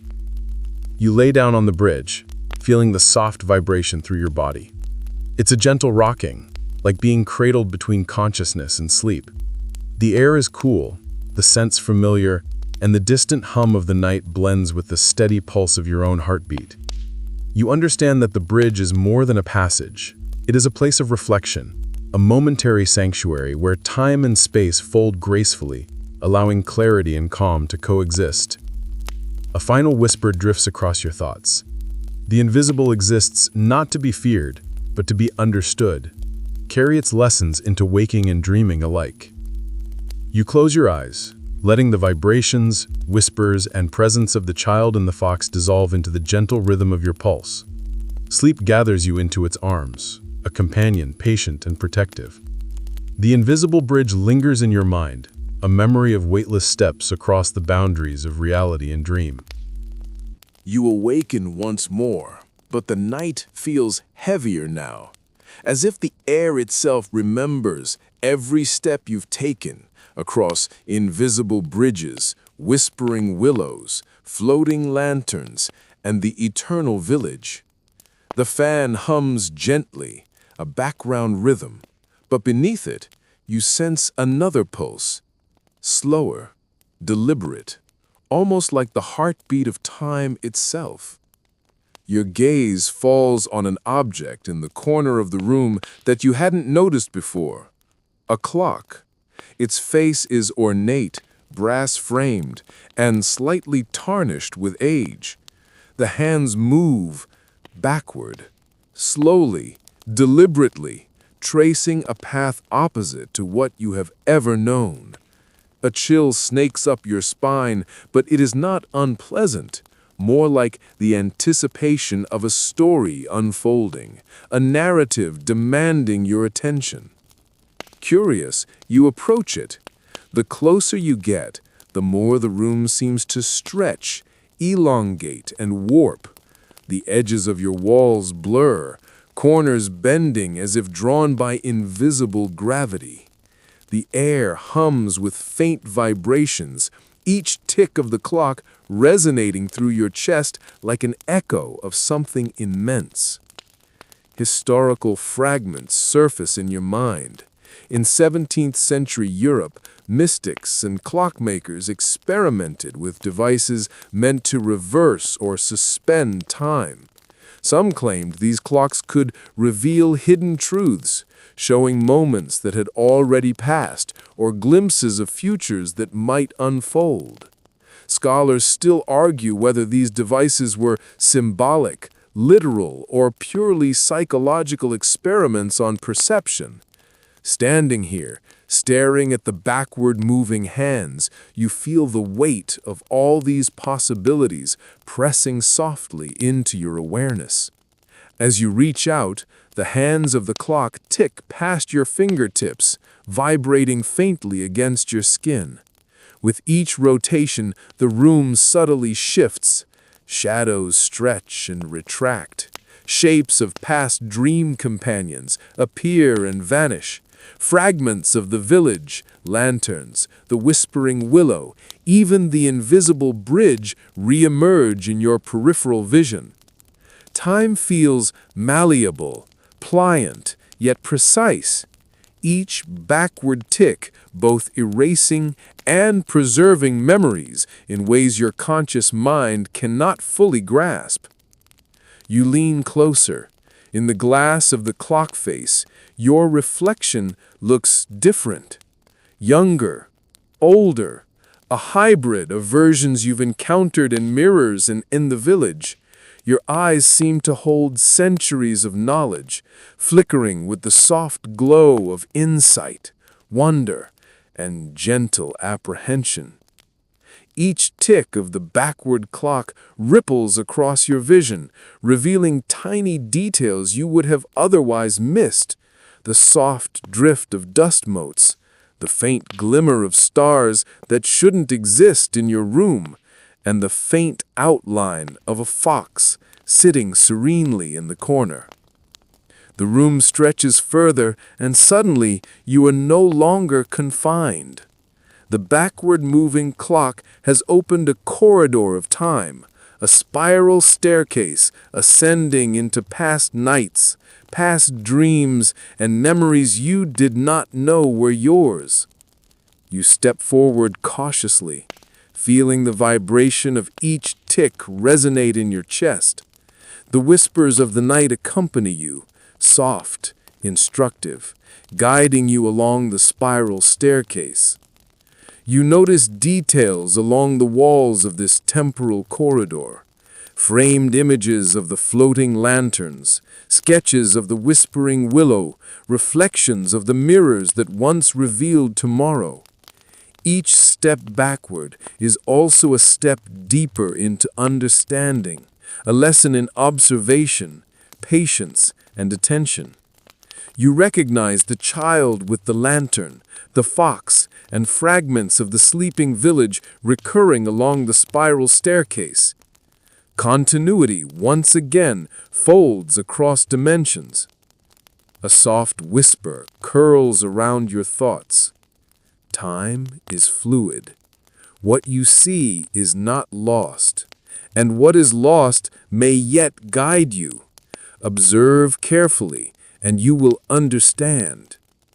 At one level, the corridor reveals familiar moments from your own life, childhood memories, places you have visited, friends you have known. Yet these are tinged with dreamlike qualities, impossible angles, subtle distortions, and glowing traces of figures that do not belong to your waking memory. The backward clock seems to reveal the hidden architecture of time itself, where past, present, and dream converge in delicate patterns. A faint breeze stirs the corridor, carrying scents from previous nights: pine, lavender, the faint metallic tang from the invisible bridge, and the warmth of lantern light. You follow it, and the corridor opens into a vast, silent plaza. At its center stands a giant clock, its hands moving backward slowly, suspended in air. Lanterns float around it, reflecting off the polished surface of cobblestones that shimmer faintly. You realize that this is a nexus, a point where all nights, all dreams, all moments converge and fold upon one another. You approach the giant clock. Its surface ripples under your gaze, revealing the myriad experiences you have collected. The fox mid-leap, the child with the lantern, the whispering willow, the mirrors, the invisible bridge, and the eternal village. Each fragment of memory and dream is preserved, meticulously arranged, glowing faintly as if acknowledging your presence. The clock doesn't merely move backward, it allows you to navigate these fragments, to observe, to interact, to learn. Historical echoes reappear. In some cultures, backward-running clocks were associated with rituals of remembrance, devices to preserve memory, or meditative tools designed to teach patience and perspective. Scholars still debate whether these practices were symbolic, literal, or purely psychological experiments on perception. Standing here, you feel the weight of all these possibilities pressing softly into your awareness. As you reach out, the hands of the clock pass near your fingertips, vibrating faintly against your skin. With each tick, the room subtly shifts. Shadows stretch and retract. Shapes of past dream companions appear and vanish. Fragments of the village, lanterns, the whispering willow, even the invisible bridge re-emerge in your peripheral vision. Time feels malleable, pliant, yet precise. Each backward tick both erasing and preserving memories in ways your conscious mind cannot fully grasp. You lean closer. In the glass of the clock face, your reflection looks different. Younger, older, a hybrid of versions you've encountered in mirrors and in the village. Your eyes seem to hold centuries of knowledge, flickering with the soft glow of insight, wonder, and gentle apprehension. Each tick of the backward clock ripples across your vision, revealing tiny details you would have otherwise missed. The soft drift of dust motes, the faint glimmer of stars that shouldn't exist in your room, and the faint outline of a fox sitting serenely in the corner. The room stretches further, and suddenly you are no longer confined. The backward-moving clock has opened a corridor of time, a spiral staircase ascending into past nights, past dreams, and memories you did not know were yours. You step forward cautiously, feeling the vibration of each tick resonate in your chest. The whispers of the night accompany you, soft, instructive, guiding you along the spiral staircase. You notice details along the walls of this temporal corridor, framed images of the floating lanterns, sketches of the whispering willow, reflections of the mirrors that once revealed tomorrow. Each step backward is also a step deeper into understanding, a lesson in observation, patience, and attention. You recognize the child with the lantern, the fox, and fragments of the sleeping village recurring along the spiral staircase. Continuity once again folds across dimensions. A soft whisper curls around your thoughts. Time is fleeting. You awaken again, the hum of the fan and the faint fragrance of lavender and pine still present, but tinged now with the subtle metallic tang of the backward clock. The room stretches at the edges, familiar yet unfamiliar, as though the night itself is shaping space to match your wandering awareness. A soft glow flickers at the far corner, faint, warm, beckoning. The lantern child stands there, holding its luminous orb high, face serene, eyes reflecting centuries of quiet observation. You feel drawn to follow, compelled not by fear or curiosity alone, but by the sense that this small figure carries knowledge meant for you, a gentle guide through the deeper, quieter layers of the night. Historical fragments drift into your consciousness. In Chinese folklore, children bearing lanterns were sometimes thought to guide lost souls, leading travelers safely through forests, villages, and paths that did not appear on ordinary maps. Scholars still debate whether these tales were symbolic tools for teaching morality and attention, or literal beliefs in protective spirits. Standing before the lantern child, you feel the wisdom of both interpretations, symbol and reality, intertwined seamlessly. You take a step forward, and the child gestures with the lantern, motioning you to follow down a narrow corridor of soft shadow. The floor beneath your feet is firm, yet it seems to hum faintly, resonating with the rhythm of your own heartbeat. The walls are lined with faint engravings, shapes, and symbols you cannot fully recognize, some geometric, some curving in organic loops. Each seems to pulse lightly, catching the lantern's glow, as if responding to your presence. As you follow the child, the whispers return, soft, indistinct, carrying fragments of voices, the floating lanterns, the fox, the willow, echoes of the backward clock.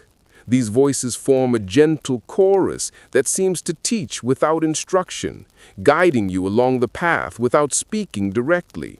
The child does not hurry, its lantern casting a calm, golden glow that illuminates only what is needed, leaving the rest in protective shadow.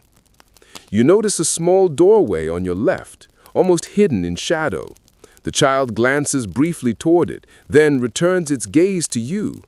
Something about the doorway draws you in, an unspoken invitation to explore. When you step closer, the air thickens subtly, carrying the scent of damp earth and faint smoke, like a village fire long extinguished but remembered. You peek inside and find a room filled with hundreds of tiny lanterns, each one glowing faintly. You reach out to touch one. The surface is cool, smooth, almost like glass, and the flame flickers at your touch. You realize each lantern holds a memory, a fragment of a night, a glimpse of the whispering willow, a reflection in the backward clock, a fox mid-leap, a child running with a lantern. These lanterns are living records, vessels that preserve moments of attention, wonder, and quiet observation. Historical whispers rise in your mind. In 19th century Europe, small lanterns were sometimes used in rituals to capture fleeting moments, protect travelers, or commemorate events. Scholars still argue whether these practices were purely symbolic or literal attempts to manipulate spiritual energies. Here, in this lantern-filled chamber, symbolism and reality seem inseparable. The moments themselves are alive, captured in light, memory, and presence. The child tilts its lantern toward the rows of glowing lights, and you notice one flickering differently, softer, almost hesitant. When you approach, the glow expands, revealing a small figure. The fox curled around the lantern, tail flicking gently, eyes intelligent and aware. The child kneels beside it, gesturing silently. You sense this is a secret revealed only to those who follow closely, who observe patiently, who have wandered deeply through the night's mysteries. You crouch beside them, hand hovering over the lantern. A soft whisper reaches your ear. Each light carries a story, a fragment of attention, a memory that would otherwise vanish. Protect it, observe it, and it will guide you. You realize that the lantern child and the fox are not just guides, but keepers, guardians of memory, continuity, and understanding. Each lantern represents a night, a lesson, a fragment of awareness preserved through careful attention. Some hold joy, some sorrow, some curiosity, and some wonder so profound that it transcends ordinary perception. You follow the child as it moves gently toward another corridor, one lined with mirrors that shimmer faintly in the lantern's glow.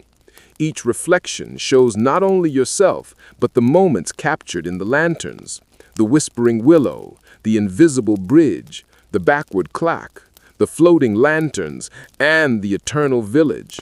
You understand that all these experiences are intertwined, forming a delicate lattice of memory and perception that spans your nights. A faint breeze carries whispers. The stories are not simply yours to witness, they are yours to carry. Every step, every observation, every moment of attention preserves them. You feel the weight of this responsibility lightly, not as a burden, but as a gentle trust granted by the night itself. You awaken slowly, the gentle hum of the fan blending seamlessly with the soft glow lingering from the lantern child's secret. The room stretches and bends subtly, familiar yet transformed by the night's persistent magic. A faint rustle brushes against your senses, delicate as the brush of a leaf in a soft wind. Your eyes instinctively seek it out. The whispering willow has returned. It stands near the window, slender and almost spectral, leaves swaying though there is no breeze. The silver moonlight filters through the glass, illuminating its pale green fronds, which shimmer as if dusted with frost. Its branches reach toward you, inviting without insistence, murmuring a quiet melody that resonates through your chest more than your ears. Historical fragments drift into your mind. In Japanese folklore, the willow tree was believed to house spirits of memory and guardians of quiet knowledge. Scholars still argue whether these tales were symbolic representations of reflection or literal accounts of spiritual encounters. Standing here, bathed in its gentle glow, you feel that both interpretations are true. The willow embodies memory, guidance, and the subtle art of listening. You step closer, feeling the soft vibration of the leaves brushing your skin. Each frond seems to carry a story, faint echoes of previous nights, the floating lanterns, the backward clock, the invisible bridge, the village, the mirrors, and the lantern child. You reach out, brushing a branch, and the leaves quiver, responding with a quiet hum that resonates in your mind. A whisper floats along the edges of perception. Every leaf holds a memory, every branch a lesson. Attend to them, and you will carry their wisdom forward. The willow seems to bend slightly closer, and you notice subtle forms in the shadows beneath its branches. Tiny figures, some fox, some child, some flickers of lanterns, gather beneath the tree, moving in gentle patterns. They are silent, yet profoundly aware, as though the willow itself orchestrates their movements to guide your attention. You follow a small path of soft moss beneath the tree, each step cushioned and quiet. The branches above create shifting patterns of shadow and light, reminiscent of your previous visits to the village and the corridors lined with lanterns. The familiar whisper of soft wind, the metallic tang from the invisible bridge, and the distant hum of the backward clock converge here, forming a delicate symphony of memory and attention. Historical curiosity flares. In Celtic folklore, willows were often associated with the moon, liminality, and thresholds between worlds. Scholars still debate whether these beliefs were metaphorical, tied to lunar cycles, or rooted in mystical experience. Now, standing beneath the whispering willow, you feel all interpretations are valid. It exists as an anchor, a guide, and a threshold into understanding. A small flicker of movement catches your eye. One of the fox figures approaches, tail flicking lazily, eyes bright and intelligent. It pauses, then circles a lantern that has appeared beneath the willow's branches, setting it into a precise position. The lantern glows softly, illuminating a tiny pool of silver water. You kneel beside it, realizing that the pool reflects more than light. It mirrors possibilities, choices, and lessons from your nighttime wanderings. You lean over the pool, observing the subtle movements. Reflections ripple faintly, showing the invisible bridge, the floating lanterns, the village, the backward clock, and even the mirrors that revealed tomorrow. Every detail shifts, intertwines, and resonates with gentle precision.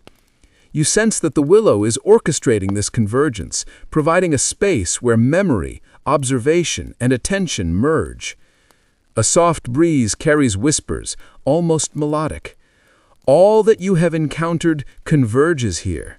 Every choice, every step, every act of notice forms the pattern of your night. Attend, learn, and remember. You trace the edge of the pool with your fingertip. The water responds, rippling in concentric circles. Each ripple reveals new details. The fox mid-leap, the lantern child walking slowly across the invisible bridge, the village awake beneath silver moonlight, the backward clock ticking softly in reverse, and distant willow branches swaying in time. You realize the night is layered, intricate, and interwoven with delicate threads of perception. The lantern child appears beside you, holding its light high. Its presence feels both familiar and sacred. It tilts the lantern toward the pool, highlighting new patterns of shimmer and reflection. The fox curls beneath the willow, tail flicking with soft precision, a sentinel of understanding. You recognize that these companions are not simply guides, they are keepers of continuity, guardians of memory, and anchors for your attention. A gentle hum rises from the willow itself, the vibration extending to your chest. You close your eyes briefly, feeling it pulse through your body, aligning with the rhythm of your own heartbeat. Sleep approaches not as an interruption, but as a continuation, a gentle drift into the intricate web of the night, where every experience, observation, and whisper converges. You trace the branches of the willow again. Each frond shimmers faintly, revealing hidden details, tiny footsteps along mossy paths, lanterns suspended mid-air, reflections in distant mirrors, and hints of previously unseen corridors. The willow seems to encourage not hurried observation, but deliberate, attentive noticing, an invitation to move slowly, to allow each fragment of the night to imprint itself upon your memory. Historical echoes arise once more. In European and Asian traditions, trees like the willow were liminal markers, signaling thresholds between consciousness and the unknown. Scholars still debate whether these associations were symbolic, mystical, or literal. You feel the truth in all interpretations. The willow is an anchor, a guide, and a threshold, gently revealing the interconnectedness of your nocturnal journey.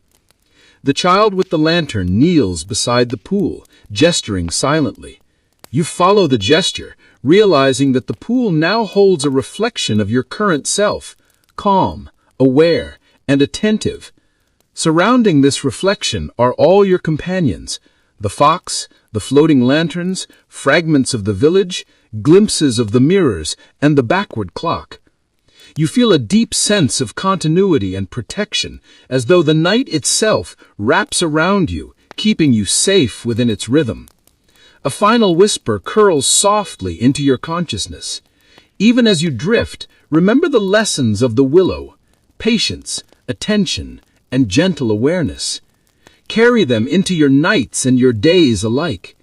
You lie beneath the willow, feeling the soft vibration of its branches, the gentle warmth of the lantern child's light, and the quiet presence of the fox. Sleep gathers you in its embrace, a companion, patient, protective, and full of the intricate wisdom of the night. You drift gently, the whispering willow's lessons melding with your dreams, ensuring that the continuity of attention and wonder remains with you long after the night passes. You awaken again, wrapped in the gentle hum of the night and the soft vibrations of the whispering willow still resonating in your chest. The fan hums softly, blending with the faint rustle of leaves, and the room stretches at the edges, familiar yet subtly altered by the presence of memory and magic. A faint glimmer across the corner of your vision draws your attention, the mirrors of tomorrow. They stand tall and narrow, reflecting more than just the present moment. Their surfaces shimmer faintly, catching the glow of the lantern child's light and the silver beams of moonlight that leak in through the window. As you approach, the glass ripples softly, revealing glimpses of what might come, fragments of future nights, possible dreams, paths not yet traveled. Historical fragments drift into your awareness. In 18th century France, some mystics and alchemists experimented with mirror scrying, believing certain reflective surfaces could reveal glimpses of the future or alternate possibilities. Scholars still debate whether these accounts were literal attempts to predict time or metaphorical guides for meditation and attention. Standing before these mirrors, you feel both interpretations coexist. They are portals, reflections, and reminders, all at once. You step closer, watching as the surface ripples under your gaze. Tiny details emerge in the reflections, floating lanterns drifting above moonlit courtyards, fragments of the whispering willow swaying in a wind you cannot feel, glimpses of the village that never sleeps, the invisible bridge hovering faintly in the distance, and the backward clock ticking softly in reverse. Every reflection is subtly different, each a possible reality shaped by your attention and observation. A soft whisper curls around your mind. The mirrors show not just what may come, but what is carried within. Observe carefully, and you will see the threads connecting past, present, and future. You notice your own reflection, calm and serene, yet surrounded by layers of possibilities. It feels as though the mirror does not merely reflect, but communicates, offering a gentle guidance through perception and awareness. You reach out, and your hand meets the smooth, cool surface. The glass hums faintly, vibrating through your fingertips, as if acknowledging your curiosity and attentiveness. Moving along the row of mirrors, each panel offers a new vision. One shows the fox mid-leap, chasing a floating lantern. Another displays the child with the lantern walking softly across the invisible bridge. Yet another reveals the village bathed in silver moonlight, each building alive with gentle whispers and tiny movements. These reflections are not just visions, they are invitations to observe, to notice, to pay attention to the intricate web of nights and memories you have wandered through. Historical echoes return. In parts of Europe and Asia, mirrors were often used in rituals to preserve memory, reveal hidden truths, or connect across temporal boundaries. Scholars continue to debate whether these accounts described literal experiences or symbolic exercises in perception. Standing here, you understand that the mirrors of tomorrow are both tangible yet ethereal, practical yet symbolic, revealing the hidden rhythms of attention and awareness. A soft whisper threads through your consciousness. Observe the mirrors, but do not chase them. Each reflection teaches patience, presence, and gentle attention. Carry this wisdom forward, and the night will always guide you. You trace your fingers along the edge of the glass. Tiny ripples shift in response, revealing subtle fragments of the invisible bridge, the lantern child's light, the fox's attentive gaze, and the branches of the whispering willow. The reflections are dynamic, alive with the weight of observation and continuity, yet patient, never rushing, allowing you to explore at your own pace. You step back, taking in the full row of mirrors. Each panel now resonates with familiar elements, floating lanterns, glimpses of the village, fragments of previous nights, and the gentle vibration of time itself. You feel a deep, serene understanding. The mirrors of tomorrow are not meant to reveal one path or one future, but to show the infinite possibilities woven into attentive perception and gentle observation. A final whisper drifts across your mind. Even as you awaken, remember the mirrors. Attend to details, notice patterns, and carry the wisdom of observation. The night's lessons remain with you always. You lie down near the mirrors, letting their soft glow and the warm light of the lantern child envelop you. Sleep gathers you in its gentle embrace, patient and protective, carrying the wisdom of observation, attention, and continuity into your dreams. The mirrors of tomorrow remain in your memory, luminous and alive, guiding your mind through infinite possibilities with quiet, serene wisdom. You awaken again, the fan's gentle hum blending with the soft, lingering glow of the mirrors. The night stretches before you, rich with possibility, as if every dream, memory, and whisper is gathered together, ready to guide your next steps.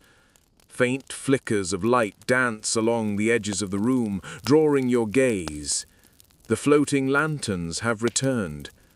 They drift lazily, suspended in air as though carried by invisible currents. Each glows with warm gold, soft orange, or pale violet, and their light reflects off every surface, shimmering across walls, floor, and ceiling. You feel an instinctive pull to follow them, not out of fear or urgency, but a gentle curiosity, a desire to witness where they lead and what they illuminate along the way. Historical fragments rise into your mind.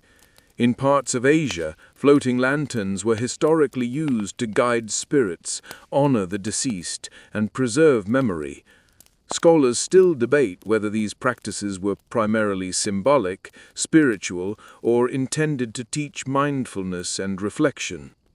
Here, as the lanterns hover effortlessly, you feel all interpretations merge into one. They are guides, records, and lessons, all moving in quiet synchrony. You step forward, and the lanterns respond, forming a soft, winding path. Each lantern floats slightly ahead, guiding you deeper into a corridor of space that seems to stretch and bend with your movement. Shadows twist gently around the edges of the room, drawing your gaze. The floating lanterns have returned. They drift lazily, suspended in air as though carried by invisible currents. Each glows with warm gold, soft orange, or pale violet, and their light reflects off every surface, shimmering across walls, floor, and ceiling. You feel an instinctive pull to follow them, not out of fear or urgency, but a gentle curiosity, a desire to witness where they lead and what they illuminate along the way. Historical fragments rise into your mind. In parts of Asia, floating lanterns were historically used to guide spirits, honor the deceased, and preserve memory. Scholars still debate whether these practices were primarily symbolic, spiritual, or intended to teach mindfulness and reflection. Here, as the lanterns hover effortlessly, you feel all interpretations merge into one. They are guides, records, and lessons, all moving in quiet synchrony. You step forward, and the lanterns respond, forming a soft winding path. Each lantern floats slightly ahead, guiding you deeper into a corridor of space that seems to stretch and bend with your movement. Shadows twist gently around the edges, creating the illusion of hidden arches, impossible stairways, and glimpses of the village, the willow, and the backward clock. You realize this is a path woven from the night itself, shaped by attention, observation, and memory. A whisper curls into your mind. Follow the lanterns, and you will see not just the path, but the journey of noticing. Each step matters, each gaze preserves something unseen. You take a deep breath, and the scent of pine, lavender, and faint smoke drifts through the air. The lantern's glow illuminates subtle details, tiny figures frozen mid-motion, the fox watching quietly from a distance, the child holding a lantern near a pool of silver water, and the village square bathed in moonlight.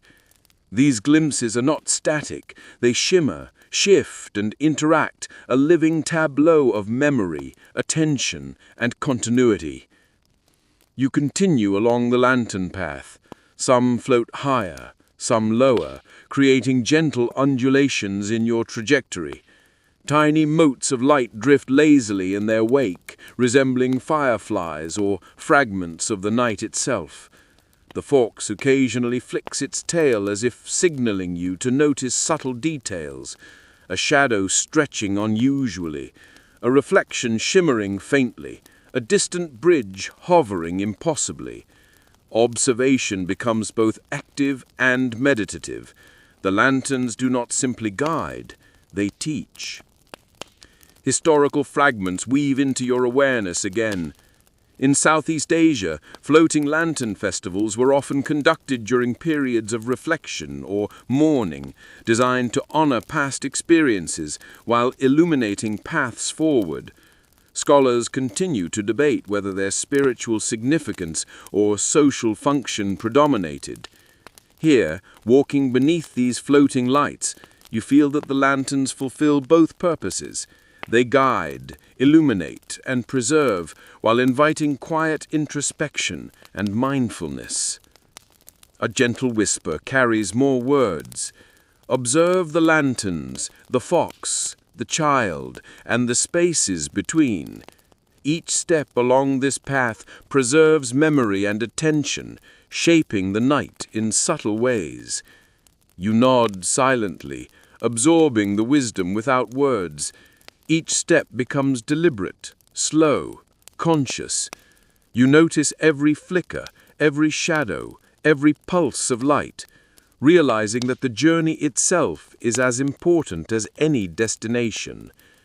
One lantern dips near your shoulder, flickering softly. Within its glow, a subtle scene emerges. The backward clock ticking in reverse. The village asleep beneath silver moonlight. The willow's branches swaying in impossible patterns, and the child guiding you with quiet intention. You feel a profound connection to these moments, a sense that your attention weaves continuity across space, memory, and perception. You pause briefly, letting the lantern's glow envelop you. The fox sits at the edge of the path, observing, tail flicking softly. The child raises the lantern high, casting warm, gentle light across the scene. Shadows and reflections dance in intricate patterns, each one alive with subtle meaning. You realize that this path is not merely a guide through space, but a lesson in awareness, patience, and observation. A living classroom of nighttime wonders. A soft whisper threads through your mind. Carry this path within you. Each observation, each moment of attention preserves memory and continuity. Even when the night ends, the lanterns will guide you. You feel the truth of this deep within your chest, a gentle resonance aligning your breath with the rhythm of the floating lights. Historical echoes linger. In ancient Europe, lanterns were sometimes released to mark transitions, honor memory, or celebrate reflection. Scholars still debate whether the acts were practical, ceremonial, or meditative. Walking beneath these floating lights, you understand the answer intuitively. They are all three, seamlessly intertwined, teaching both guidance and observation through presence. You continue along the path, the lanterns forming gentle arcs, sometimes clustering, sometimes drifting individually. Tiny glimmers of previous nights shimmer faintly within them. The invisible bridge, the whispering willow, the backward clock, and the mirrors of tomorrow. You follow attentively, absorbing details, noticing patterns, letting the rhythm of the night carry you gently forward. Finally, the lanterns gather in a soft circle around a small clearing. At its center, a single larger lantern floats, glowing more warmly than the rest. The child steps forward beside it, the fox curling beneath its light. You kneel, feeling the soft vibration of the air, the gentle hum of the night, and the glow of the lantern surrounding you. Here the floating path has revealed its secret. The journey is observation, the light is memory, and the night itself is a guide. You close your eyes, letting the glow, the hum, and the gentle whispers envelop you. Sleep arrives naturally, patient and protective, carrying the lessons of the lanterns, the fox, and the child, and the night itself into your dreams. You drift gently, the path of floating lanterns alive in your memory, illuminating not only the night, but the attentive space within your mind. You awaken once more, the hum of the fan and the gentle glow of the floating lanterns lingering in the corners of your vision. The night feels denser now, richer, as if every whisper, shadow, and reflection you've encountered is converging into a single, subtle rhythm. And then you see it, the invisible bridge. It stretches before you, faintly outlined by moonlight and the soft glimmer of lanterns floating above. You know it is there more by instinct than sight, a delicate, almost imperceptible shimmer in the air marking its edges. The path seems impossible, weightless, suspended in nothingness, yet every step along it has the quiet promise of safety. Historical echoes whisper in your mind. In many folklore traditions, bridges often symbolize transitions, thresholds between worlds, the passage from ignorance to awareness, or the movement from one phase of consciousness to another. Scholars still debate whether these stories were symbolic or inspired by literal experiences, moments where perception and imagination intertwined. Standing here, ready to cross the invisible bridge, you feel the literal and metaphorical merge. You step onto the bridge, and a subtle vibration travels through the soles of your feet. Each movement forward feels deliberate, a conscious act of trust. The air hums faintly, carrying hints of pine, lavender, and the metallic tang of the backward clock. Tiny motes of light drift lazily around you, echoes of the floating lanterns guiding your path. The bridge seems to ripple slightly beneath your weight, but it does not falter. You notice the faint shimmer of edges outlined by reflections, traces of mirrors, lanterns, and the whispering willow. Every element you have encountered thus far converges here, forming a delicate lattice of memory, perception, and attention. You understand intuitively that this bridge is not merely a path, but a culmination of the night's lessons. A soft whisper drifts along the edges of your consciousness. Every step matters. Notice carefully. Trust the rhythm and let the night guide you. You take another step, feeling a strange, gentle elasticity beneath your feet. Shadows and light play across the surface, forming patterns reminiscent of floating lanterns, the backward clock, and fragments of the village that never sleeps. The fox appears beside you, tail flicking softly, its presence both comforting and attentive. You sense that it, like the bridge, is a guide, ensuring continuity and careful observation. Historical fragments surface again. In medieval Europe, bridges spanning rivers and valleys were often sites of superstition, ritual, or symbolic meditation. Some were believed to hold protective magic or preserve memory, guiding travelers safely through transition points. Scholars still debate whether these beliefs were purely symbolic or literal interpretations of unusual experiences. Now, as you traverse this invisible path, you feel both interpretations resonate. This bridge is both protective, instructive, and deeply symbolic. A faint breeze drifts along the bridge, carrying soft whispers. Observe what is beneath, around, and ahead. Every shimmer, every reflection, every motion teaches you patience and attention. You slow your pace, deliberately tracing the faint outlines, noticing every ripple in the air, every subtle glimmer of light. Each step feels meditative, aligning your breath with the rhythm of the night, the bridge, and your heartbeat. As you continue, the lantern child appears once more, walking slightly ahead, holding its glow high. Its glow reflects off faint surfaces on the bridge, illuminating subtle textures, minute ripples, and the occasional floating speck of memory from previous nights. You notice tiny echoes of past experiences, fragments of the invisible bridge you glimpsed before, the backward clocks ticking, the whispering willows' branches swaying, and reflections in distant mirrors. The fox occasionally leaps lightly, tail flicking in signals that draw your attention to details you might have missed. A faint shimmer on the edge of the bridge, a pattern of reflected light forming the silhouette of the village, or a whispering breeze carrying soft notes of memory. You realize that this bridge does more than connect two points. It is a corridor of awareness, a continuum for observation, and a living classroom for attentive wandering. Historical whispers float through your awareness again. In Asian folklore, invisible or ethereal bridges were sometimes described as connecting the worlds of the living and the departed, or the conscious and subconscious mind. Scholars still debate whether these were symbolic, psychological, or spiritual constructs. Crossing the invisible bridge now, you feel the truth of all interpretations. It is both threshold and lesson, protective guide and meditative exercise.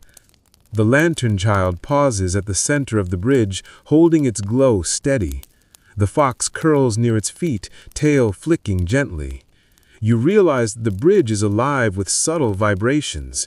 Each step you take resonates through its surface, ripples carrying echoes of all that you have encountered: lanterns, mirrors, the backward clock, the willow, and fragments of the village.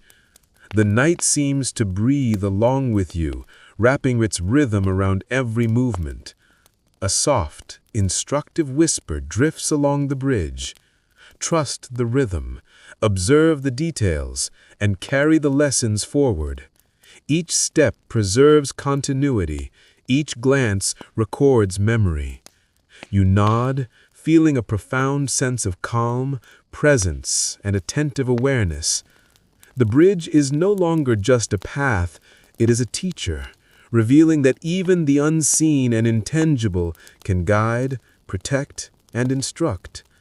You reach the far end, where the bridge begins to fade gently into a soft mist. Lanterns hover at the edges, illuminating your exit with warm, golden light. You step onto firm ground once more. The hum of the night, the whispering willow, the lantern child, and the fox, all lingering with you in memory and sensation. Every lesson of observation, patience, and gentle attention has been woven into this crossing. Historical echoes return one last time.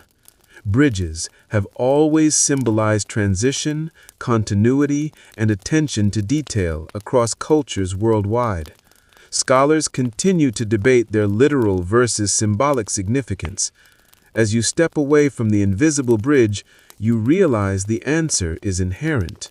It is both and neither, an experiential guide through time, memory, and awareness. You lie down near the misty exit of the bridge, letting sleep approach naturally. The vibrations, whispers, and subtle lights of the night cradle you, carrying lessons of attentive wandering, observation, and gentle curiosity into your dreams. You drift effortlessly, the invisible bridge alive in your mind, a reminder that even what cannot be seen guides you with quiet, steadfast wisdom. You awaken again, the gentle hum of the night and the residual glow from the invisible bridge lingering in your awareness. The air feels alive, charged subtly with anticipation, as if the world itself is holding its breath. Ahead, through the mist, the village awakens, not fully, not in daylight, but in a quiet, ethereal sense of life stirring in shadow and moonlight. You step forward, each footfall soft on the dew-slick ground. Lanterns hover lazily above the cobblestone streets, drifting like slow-moving stars, illuminating doorways, windows, and tiny alleyways with a warm, watchful glow. Shadows flicker across walls as if the village itself is breathing, stretching, and awakening to meet your wandering attention. Historical fragments drift into your mind.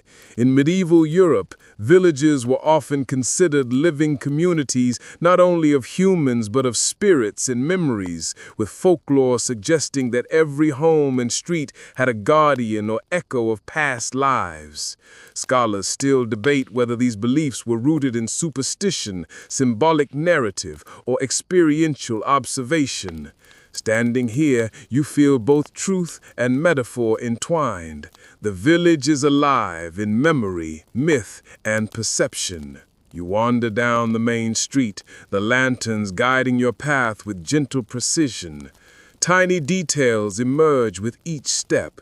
A window slightly ajar, revealing a silhouette frozen mid-action, the soft flicker of candlelight reflecting against glass, the distant, almost imperceptible swish of a broom sweeping an empty doorway. Every detail feels deliberate, subtle, alive. A soft whisper drifts through the cobblestones. Notice everything. Every corner, every shadow, every faint sound preserves memory and continuity. The village speaks only to those who observe with care. You pause at the fountain in the village square, a small pool reflecting the lanterns, the whispering willow in the distance, and the floating lights that seem to hover above every street. Tiny ripples distort the reflections, showing fragments of the invisible bridge, glimpses of mirrors, the lantern child, and the fox. You feel the village is not simply a space, but a living record of nights, lessons, and careful observation. Historical echoes return. In Japanese folklore, villages often housed minor kami, spirits tied to natural and constructed features like wells, trees, or bridges. Scholars still argue whether these spirits were intended as moral guides, practical guardians, or metaphorical representations of attentive living. Observing this village, you sense all interpretations are valid. It is protective, instructive, and alive in subtle, persistent ways. A soft scent of earth and smoke drifts from the chimneys, mingling with the cool night air. You follow it to a narrow alley where lanterns hover in delicate arcs above the stones. The fox appears again, moving silently ahead, tail flicking, directing your gaze to subtle details, a faded mural on a wall, the shimmer of moonlight across puddles, a shadow in the corner of a doorway. You realize that noticing these fragments is part of the village's subtle instruction, an invitation to align perception with the night's rhythm. The lantern child joins you again, holding its glow high, illuminating hidden patterns in the cobblestones and faint carvings in walls. You feel a serene alignment between movement, attention, and observation. Every lantern, shadow, and reflection contributes to the village's consciousness, weaving memory, awareness, and gentle attention into a single, living network. Historical fragments arise once more. In parts of Europe, village festivals often included symbolic lighting, rituals, and lanterns to honor ancestors or guide wandering spirits. Scholars continue to debate whether these were primarily symbolic, spiritual, or social practices. Walking through this ethereal village, you intuitively understand that the lanterns and shadows serve all these purposes. They teach observation, preserve memory, and guide gentle attention. You notice movement in the upper windows of the village homes. Figures, faint and ethereal, move with precise slowness. A woman reaching for a candle, a child leaning out a window, a small animal pausing mid-step. Each movement is subtle yet deliberate, echoing the themes of attentive observation, memory, and continuity you have encountered throughout your nighttime journey. A soft whisper winds around your awareness. The village is alive, not in rush or spectacle, but in the careful observation of details. Every act, however small, is preserved in light, shadow, and memory. You step into the central courtyard, where a larger lantern hovers, casting warm gold light across the square. The fox curls at its base, the lantern child kneels beside it, and the whispering willows' branches sway faintly in the distance. The village is complete here, a convergence of all the paths, lights, reflections, and lessons you have encountered. You notice the small details with care. Tiny footprints along the cobblestones, ripples in a fountain's water, a faint shimmer of a mirror tucked into a window pane. These elements are not mere decoration, but threads of continuity, connecting the village to the invisible bridge, the floating lanterns, the whispering willow, and every fragment of night you have traversed. Historical echoes surface one last time. In folklore across the world, villages were often depicted as living systems, capable of memory, attention, and protection. Scholars still argue whether these beliefs were symbolic, literal, or psychological. Here, you feel the village's life palpably. It is memory, observation, continuity, and gentle guidance made manifest. The lantern child rises, holding its glow high. The fox stands beside it, tail flicking softly. The lanterns above drift lazily, forming arcs, patterns, and guiding lines. You feel a deep resonance. The village's life is quiet, deliberate, and attentive. Sleep gathers gently, folding you into the rhythm of the village, the lanterns, the bridges, and the willow. You drift with serene awareness, carrying the lessons of observation, continuity, and gentle presence into your dreams. You awaken once more, the night folding softly around you like a familiar blanket. The hum of the fan, the gentle flicker of floating lanterns, and the subtle vibration of memory from the village still cling to your awareness. Ahead, faintly glowing through the mist, the backward clock appears. Its presence is impossible to ignore, both odd and comforting, like a distant, familiar melody half-remembered from childhood. The clock stands taller than any ordinary timepiece, its ornate hands moving with deliberate precision, not forward, as you expect, but backward. Tick-tock, tick-tock. Each movement is measured, echoing faintly across the misty village streets, the whispering willow and the invisible bridge. You feel the strange rhythm aligning with your heartbeat, drawing you closer with quiet insistence. Historical fragments drift into your mind. In 17th century Europe, mechanical clocks fascinated philosophers and mystics alike. Some argued that reversing the direction of clock hands symbolized reflection on time, destiny, or moral reckoning. Scholars still debate whether these accounts describe literal experiments, philosophical metaphors, or whimsical thought exercises. Standing before this backward clock, you sense all interpretations converge. It is practical, symbolic, and profoundly instructive. You step closer, drawn by the hypnotic motion of the hands. The surface gleams faintly, reflecting lantern light, shards of moonlight, and subtle glimpses of mirrors. You notice the village flickering within its glass face, the whispering willow swaying delicately behind, and the floating lanterns drifting lazily around its base.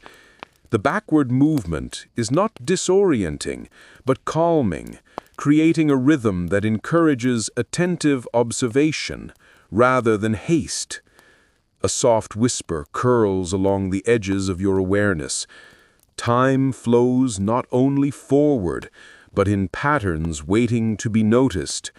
Observe carefully, and the backward pulse will reveal lessons hidden in the moments you think have passed. You raise a hand toward the glass face, and a faint vibration runs through your fingertips as the clock acknowledges your attention. Tiny ripples distort the reflected images, revealing fragments of your previous nighttime wanderings. The fox curled beneath the willow, the child holding the lantern, the floating bridge stretching into mist, and mirrors rippling with possibilities.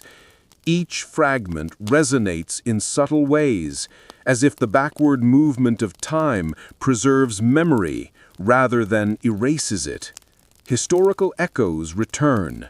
In certain mystical practices, time reversal motifs were used to meditate on causality, attention, and the interconnectedness of events. Scholars debate whether these experiments were practical, symbolic, or allegorical. Here you realize the backward clock embodies all three. It is a teacher, a guide, and the living metaphor for mindful observation. The hands of the clock tick backward steadily. With each movement, you notice new details. Shadows stretch slightly differently. Reflections shimmer in altered patterns, and the fox flicks its tail, drawing attention to subtle shifts in the environment. The lantern child steps closer, lantern glowing, illuminating details previously unnoticed. A ripple in the pool of the village fountain, a faint shimmer on a mirror tucked into a windowsill, the soft bend of willow branches swaying in time with the backward rhythm. You lean closer, observing the intricate carvings on the clock's frame. Tiny figures move delicately within the reliefs, miniature lantern bearers crossing invisible bridges, foxes curled beside pools, and children walking along cobblestone paths. Each figure seems frozen in mid-motion, yet alive with a faint vibration that resonates in your chest. You occurs that these carvings are not mere decoration, but part of the lesson. Attentive observation preserves life and memory, even within the passage of time. Historical fragments arise again. In Asian clock-making traditions, intricate designs often incorporated spiritual and philosophical symbolism, reflections on cycles, impermanence, and attention to subtle detail. Scholars debate whether the symbolic meaning outweighed functional purpose. Observing this backward clock, you sense that both are intertwined. It functions as a timepiece, while simultaneously guiding observation, reflection, and patience. A soft whisper drifts through your consciousness. Do not fear the backward hands. They reveal not what is lost, but what is preserved. Attend, notice, and remember, and time itself will teach you. You nod, feeling a gentle alignment between your own breath, heartbeat, and the gentle backward motion. Each tick and talk becomes a pulse, a reminder to slow down, notice, and carry memory forward deliberately. You step closer to the clock's base, where tiny motes of light gather, reflecting off the surrounding lanterns, the floating bridge, and glimpses of the village beyond. The fox curls here, tail flicking softly, attentive, almost protective. The lantern child lifts its lantern, casting soft gold light across the base of the clock, illuminating subtle patterns and hidden details.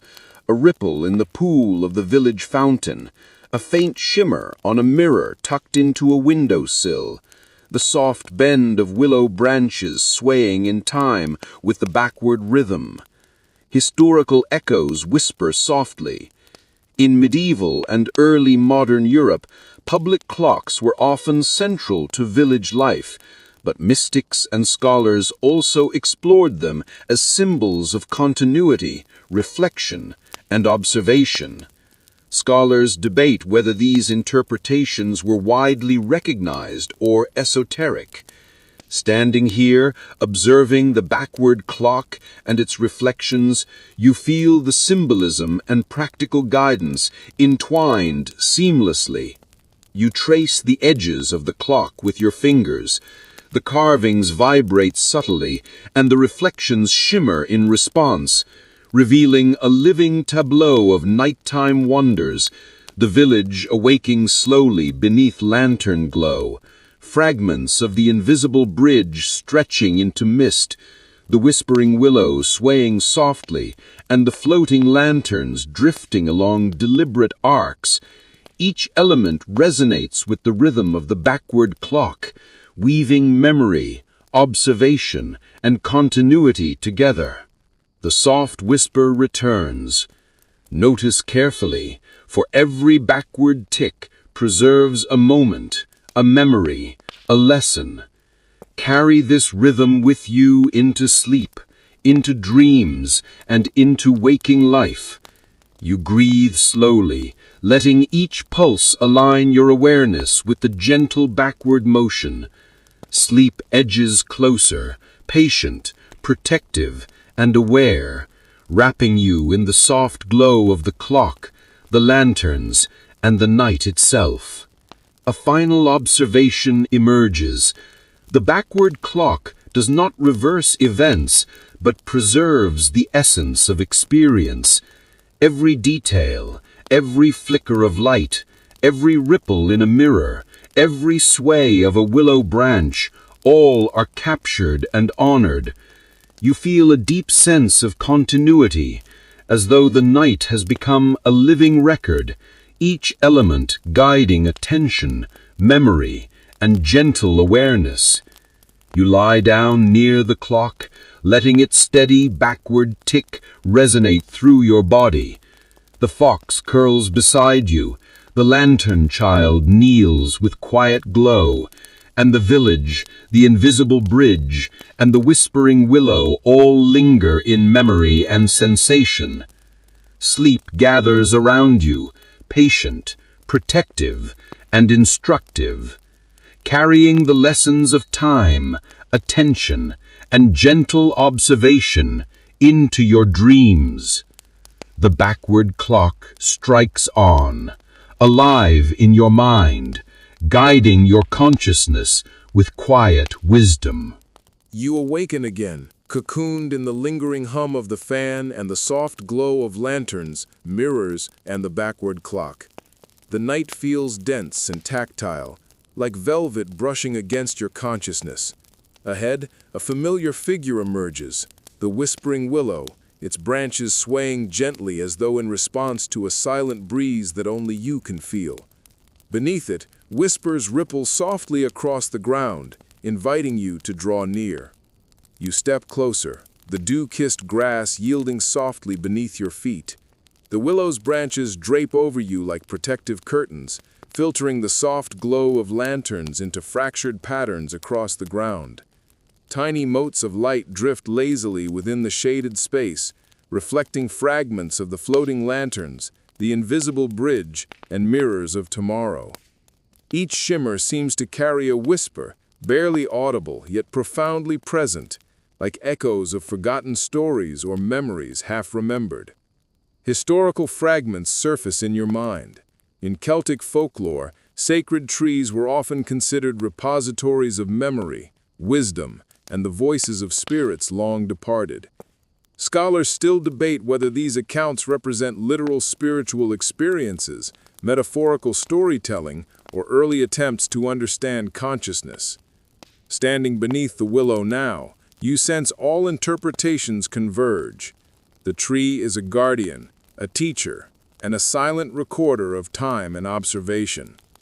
You crouch slightly, letting your hand brush the damp grass and the trunk's rough bark. Tiny vibrations hum through your fingers, subtle but insistent. The whispers coalesce into faint fragments of sound, half-formed words, tiny rustles of motion, echoes of past nights spent wandering the village streets, tracing lantern paths, or following the invisible bridge. The willow seems alive with memory, each whisper a delicate thread connecting moments across the continuum of your journey. A soft, instructive whisper curls around your mind. Listen closely. Not every voice speaks in clarity, but every murmur preserves insight. Attend, notice, and let the rhythm guide you. You nod, breathing slowly, letting the soft cadence of the whispers mingle with the subtle vibration of the backward clock and the hum of the night. As you wander beneath the willow's drooping branches, subtle details emerge in the shadows, a fox pausing silently at the edge of your vision, the lantern child kneeling softly in the grass, and the gentle ripple of a nearby pool reflecting lantern light. Each element feels deliberate, as though arranged to draw your attention to the interplay between memory, observation, and gentle awareness. Historical echoes drift back into your consciousness. In parts of Asia, sacred trees often served as focal points for meditation, reflection, and the preservation of stories. Scholars argue whether these practices were primarily spiritual, psychological, or symbolic exercises. Observing the willow's whispers now, you feel the truth of all interpretations. It guides, preserves, and teaches through subtlety and attentive presence. You step closer to the trunk, feeling the vibration of unseen energy coursing through the tree. Faint patterns of light dance across the bark, reflecting shards of the village, the backward clock, the invisible bridge, and fragments of previous nights. The fox flicks its tail softly, drawing your gaze to subtle changes in shadow, small ripples in the grass, and the slight shimmer of floating lanterns. Observation becomes both active and meditative, each movement a conscious acknowledgement of continuity. A soft sigh threads through your awareness. Every whisper beneath this willow is a memory, a lesson, and a subtle guidance. Notice what is hidden, what moves between the branches, and what lingers in the shadows. You lean back slightly, allowing your eyes to trace the patterns of branches, shadows, and light. Each flicker of reflection seems alive, responsive to your attention, and resonating with the rhythm of your own heartbeat. The lantern child rises, holding its glow high. The fox curls beside it, attentive, tail flicking. The lanterns drift lazily around the willow, forming delicate arcs that highlight small details, ripples in a nearby fountain, the shimmer of mirrors tucked in village windows, the faint vibration of the invisible bridge. You realize that the whispers beneath the willow are not just sounds, but instructions, a gentle curriculum in observation, patience, and attentive wandering. Historical fragments emerge once more. In European folklore, trees had been seen as holding the accumulated wisdom of generations, with rustling leaves and groaning branches interpreted as messages for those who would listen. Scholars debate whether these accounts were poetic imagination or attempts to understand natural phenomena. Standing here listening to the willow, you feel the night's lessons encoded in the vibrations, whispers, and reflections. A soft whisper drifts again. Every small detail matters: the rustle of leaves, the shimmer of light, the movement of a fox. All preserve continuity and memory for those willing to observe. You breathe slowly, aligning your own rhythm with the night's pulse. Each observation becomes deliberate, each flicker of light or shadow a reminder to notice, reflect, and carry the lesson forward. You kneel beneath the willow, letting the soft vibration of its branches brush against your shoulders and arms. Faint motes of light shimmer in the air, forming delicate patterns reminiscent of floating lanterns, fragments of mirrors, and glimpses of the village streets. The backward clock's subtle tick echoes faintly through the night, intertwining with the whispers beneath the willow, creating a lullaby of attention, memory, and gentle observation. Historical echoes whisper one final time. In many cultures, trees have been seen as liminal spaces, connectors between earth and sky, present and past, observer and observed. Scholars continue to debate whether these symbolic meanings, spiritual beliefs, or psychological metaphors predominated. Standing here now, beneath the willow, you feel the truth of all interpretations. It is guide, guardian, and living archive. The fox curls beside your feet, tail flicking softly, while the lantern child kneels with glowing light. You lean back, letting your body and mind absorb the gentle rhythm of whispers, shadows, and lantern arcs. Every flicker, ripple, and shimmer is a note in the night's subtle symphony, and you feel a serene alignment with the patterns unfolding before you. A final whisper drifts across your awareness. Carry these whispers with you. Observe, notice, remember, and the night will always respond, guiding you through shadow, light, and reflection. Sleep gathers softly, patient and protective, weaving the lessons of the willow, the fox, the lanterns, and the night itself into your dreams. The whispers beneath the willow linger in memory, resonating with gentle wisdom and attentive presence, carrying you into the next chapter of your nocturnal journey. You awaken once more, wrapped in the soft hum of the fan and the lingering glow of lanterns. The whispers beneath the willow fade slowly behind you, replaced by the faint shimmer of a new discovery, the forgotten mirrors. They stand in clusters along the village streets, each slightly tilted, dusty and faintly warped, reflecting fragments of your nighttime wanderings. You approach them with a quiet curiosity, knowing that their reflections hold lessons that can only be seen when observed slowly and carefully. The mirrors are old, some with cracked edges, others partially obscured by vines or the soft haze of night. As you peer into them, you notice that they do not simply reflect the physical world. Instead, they show fragments of time, memory, and possibility. You see the lantern child lifting its glow, the fox pausing mid-step, and echoes of the invisible bridge stretching into mist. Even the backward clock appears here, its hands moving in reverse across multiple panes, reflecting the rhythm of the night from every angle. Historical fragments flicker through your awareness. In 16th century Europe, mirrors were often considered conduits to other realms or windows into hidden truths. Scholars still debate whether these beliefs were rooted in superstition, early psychology, or metaphorical storytelling. Observing the forgotten mirrors now, you sense all interpretations blend seamlessly. They are portals, teachers, and archives of attentive observation. You step closer, noticing tiny motes of light trapped within the glass. Each reflection seems to move independently, forming delicate patterns reminiscent of floating lanterns, the ripple of the village fountain, or the branches of the whispering willow. The mirrors shimmer subtly, as though acknowledging your gaze, revealing layers of the night that were previously hidden. You feel drawn to notice every detail, every shift, every flicker, aware that observation itself is the lesson. A soft, instructive whisper curls around your consciousness. Reflections preserve what the night cannot speak aloud. Watch closely, and the mirrors will reveal continuity, memory, and insight hidden in plain sight. You nod, allowing your breath to slow, aligning your heartbeat with the rhythm of reflections, lanterns, and whispers. As you wander among the mirrors, subtle movements appear within their panes.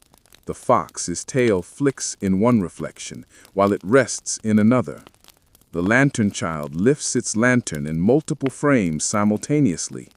The invisible bridge stretches across several mirrors, forming a complex network of pathways and perspectives.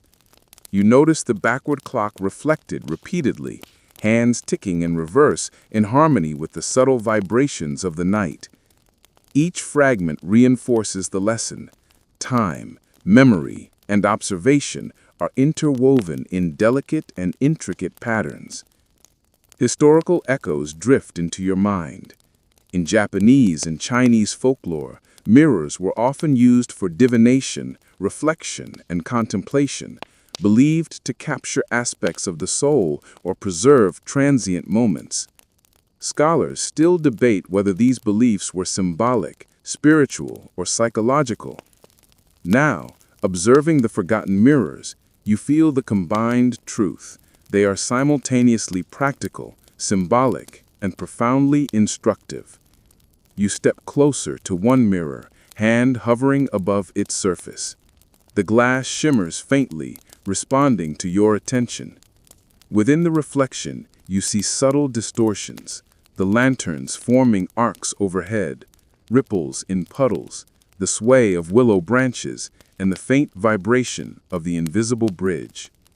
Each detail is alive with quiet significance, demonstrating that even subtle observations carry meaning and continuity. A soft whisper drifts through your awareness. Notice what moves, what flickers, and what remains steady. The mirrors will reveal what the night has preserved and what your attention preserves in turn. You lean forward, tracing the edges of the glass with your fingertips, feeling faint vibrations resonate through your palm. Each reflection seems to respond to your presence, teaching that attentive observation is a form of communion with the night itself. The lantern child kneels in one reflection, the fox curls in another, and the floating lanterns drift lazily in multiple mirrored frames. You realize the mirrors not only preserve scenes, but amplify the subtle interconnections between everything you have encountered: the village, the backward clock, the invisible bridge, the whispering willow, and your own wandering awareness. Each reflection is a note in the night symphony, resonating with lessons of patience, attention, and mindful observation. Historical fragments return. In 18th century Europe, mirrors were often associated with recording and preserving moments, though scholars debated whether this was symbolic or practical. Observing the forgotten mirrors now, you feel the truth of both interpretations. They preserve fragments of experience while inviting careful reflection and mindfulness. Each pane becomes a subtle teacher, revealing patterns and connections that might otherwise go unnoticed. A gentle breeze stirs the air, causing lantern light to shimmer across the mirrors. Tiny motes of reflected light float within each pane, forming faint arcs and intricate patterns reminiscent of fireflies or fragments of memory.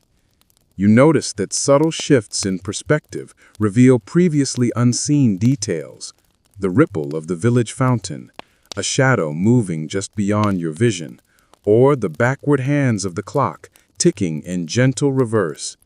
Observation deepens as each mirror amplifies what the night has recorded. A whisper threads softly around your awareness. Reflections preserve more than appearances. They hold continuity, memory, and insight. Attend carefully, and you will see what the night intends to teach.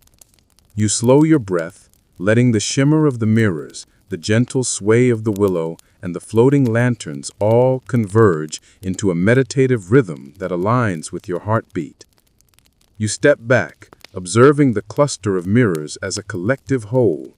Their reflections interweave, creating a network of light, shadow, and memory that spans the village, the invisible bridge, the backward clock, and the whispering willow.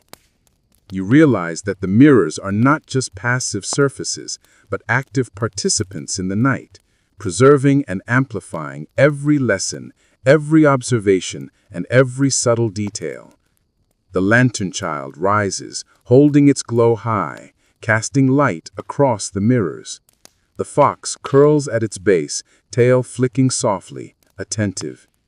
You watch as the reflections ripple and shimmer, revealing faint echoes of everything you have encountered, all interconnected in a subtle dance of observation, memory, and continuity. Sleep approaches naturally, carrying the reflections, whispers, and patterns into your dreams. A final whisper drifts through your consciousness. Carry these reflections with you. Every observation, every shimmer, and every ripple preserve continuity, memory, and insight. The night will always respond to those who notice carefully. You lie down softly, allowing the glow of lanterns, the shimmer of mirrors, the sway of the willow, and the backward ticking of the clock to lull you gently into the next stage of your nocturnal journey. You awaken again, the gentle hum of the fan and the soft glow of lanterns and mirrors still lingering in your senses. The night feels fuller now, weighted with anticipation and subtle warmth, as if all the elements you've encountered, the village, the invisible bridge, the backward clock, the whispering willow, have gathered together, quietly waiting to reveal the final secrets of the evening. Ahead, the lantern child stands under a softly swaying willow branch, its glow steady and inviting. Tonight, there's something different in the way it regards you, an unspoken understanding, a secret that has been patiently building throughout your journey. You step closer, the dew-laden grass yielding gently beneath your feet. The lantern's warm light bathes the surrounding area, casting fractured shadows that ripple across mirrors, cobblestones, and the misty edges of the village. The fox sits quietly by the child's feet, tail curling in a subtle rhythmic pattern, almost like punctuation to the unspoken story. You notice the child's eyes glimmering with something more than reflection, recognition, or perhaps a quiet invitation to see the unseen. Historical fragments surface in your mind. In European folklore, children often served as liminal figures, messengers between worlds, observers of hidden truths, or custodians of mysteries. Scholars still debate whether these depictions were metaphorical, spiritual, or based on actual practices. Watching the lantern child now, you sense that all interpretations are simultaneously true. It is guide, observer, and keeper of subtle truths meant for those who notice attentively. The lantern child takes a small step towards you, and the surrounding light shifts, revealing previously hidden details, faint ripples in the puddles reflecting the village lights, subtle vibrations along the invisible bridge, and soft flickers in the mirrors that hinted memories from your previous wanderings. You realize the secret is not hidden behind any object, but in the delicate patterns created by light, shadow, and attention. A soft whisper curls around your mind. Secrets are not always hidden. Sometimes they are waiting for observation, for care, for subtle noticing.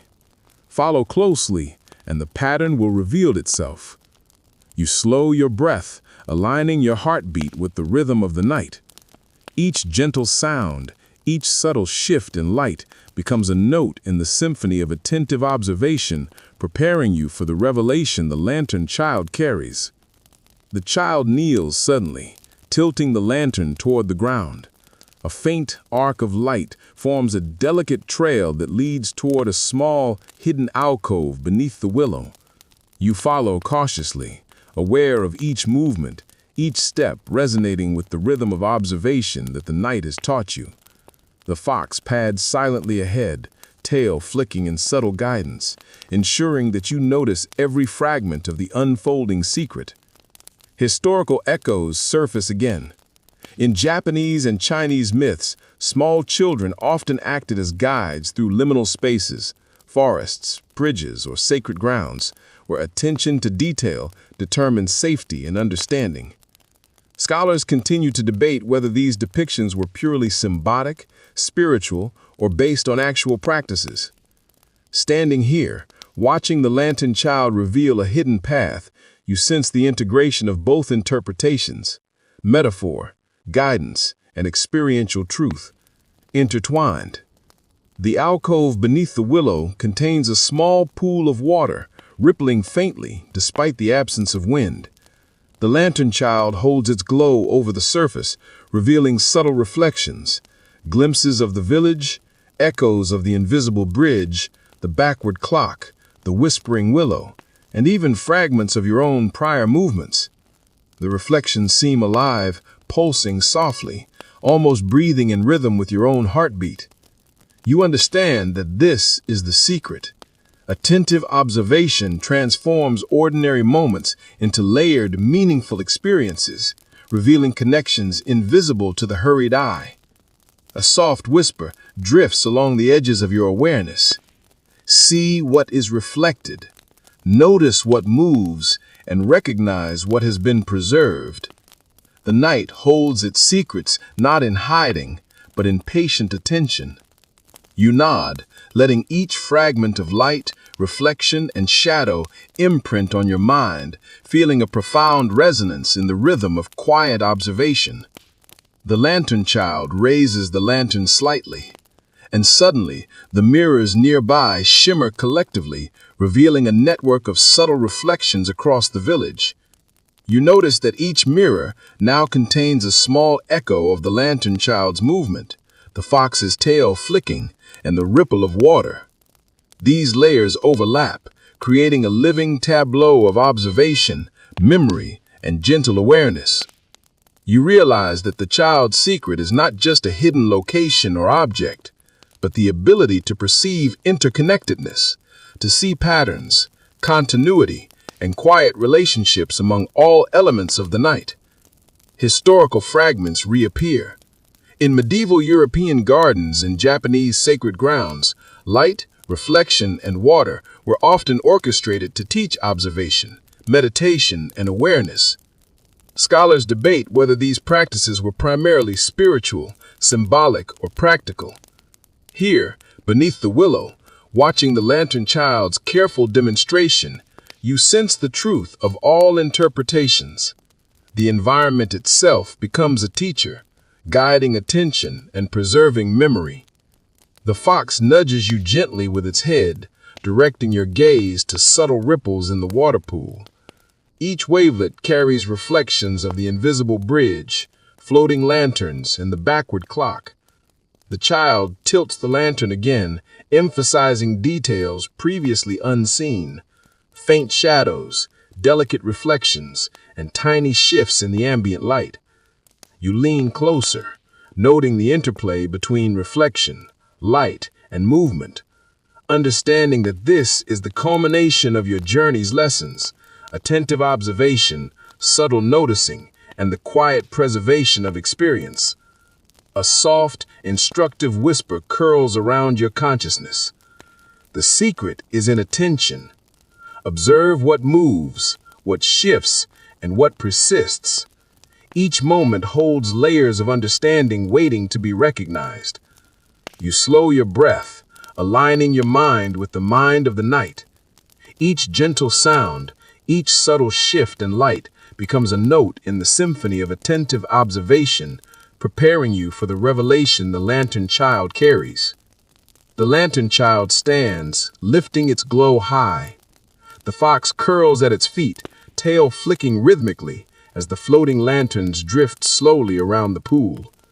The reflections shimmer, revealing subtle patterns that echo the invisible bridge, the backward clock, the village, and the whispering willow. You feel the secret sink gently into your awareness. The night, in its entirety, is a living network of patterns, rhythms, and lessons, accessible only to those who observe carefully, patiently, and with gentle curiosity. Historical echoes whisper once more.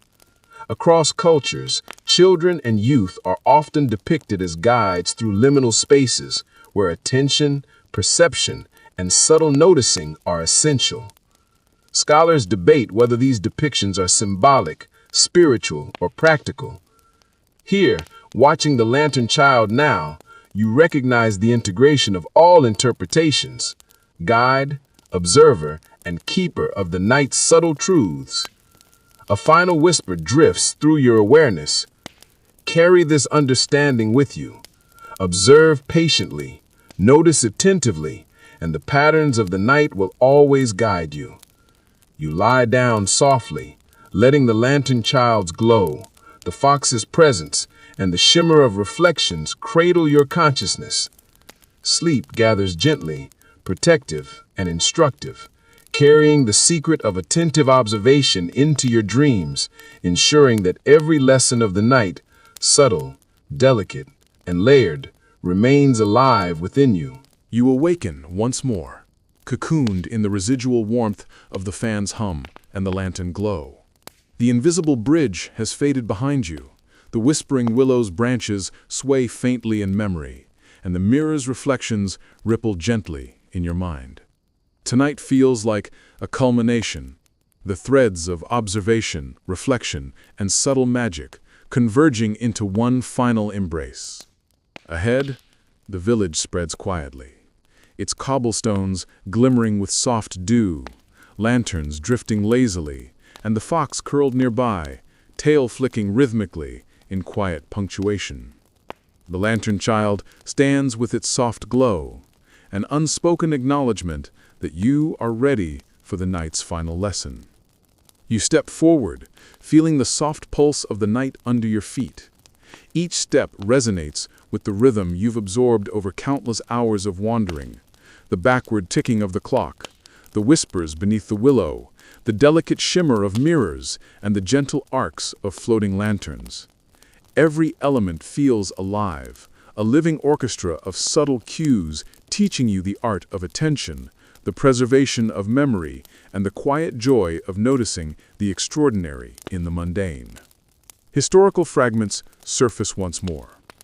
In 18th century Europe and parts of Asia, nighttime rituals often emphasized reflection, memory, and attentive observation, using light, mirrors, and natural surroundings to guide awareness. Scholars still debate whether these practices were primarily symbolic, spiritual, or practical. Standing in the village now, you feel all interpretations converge.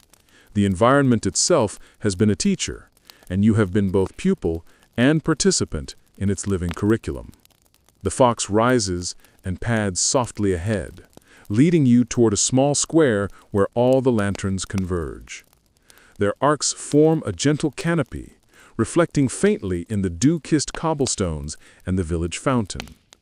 The lantern child kneels beside the fountain, tilting its glow to highlight tiny ripples of water. Each ripple seems alive, carrying echoes of the backward clock, the invisible bridge, the whispering willow, and fragments of your own wandering attention. You realize the night's final lesson is not hidden, but present in plain sight, in the way attention preserves the essence of experience. A soft whisper drifts through your awareness. The night's final embrace is not a secret, but a culmination. Observe, notice, and carry forward the rhythm, reflections, and lessons you have gathered. You slow your breath, letting each observation, each flicker of light, each ripple of shadow settle gently into your consciousness. Every detail, no matter how small, becomes part of a delicate mosaic that integrates time, memory, and attentive presence.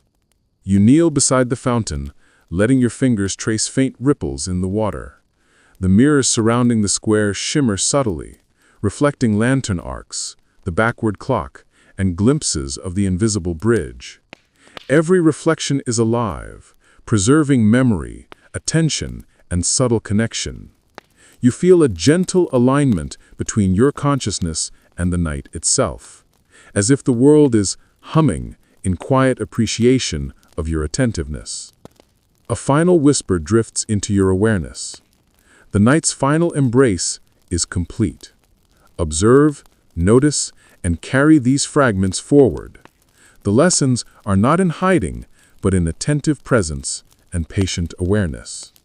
You lie down softly beside the fountain, allowing your body and mind to sink gently into the rhythm of reflections, ripples, lantern arcs, and the backward ticking of the clock. Sleep gathers around you like a gentle tide, patient, protective, and instructive, carrying the mosaic of the night into your dreams. You close your eyes, letting the soft hum of the fan, the distant echo of whispers beneath the willow, and the gentle sway of lantern arcs lull you completely.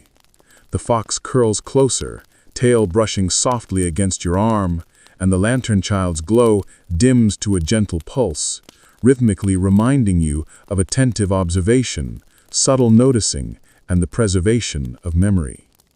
You feel the night's embrace in every part of your being, a warm and quiet culmination that threads together all you have experienced. Historical echoes linger softly in your mind. Across cultures and centuries, nights like these, walks through reflective spaces, observing light and shadow, and attuning to subtle rhythms, were intended to cultivate awareness, patience, and a sense of presence. Scholars debate whether the focus was spiritual, psychological, or symbolic.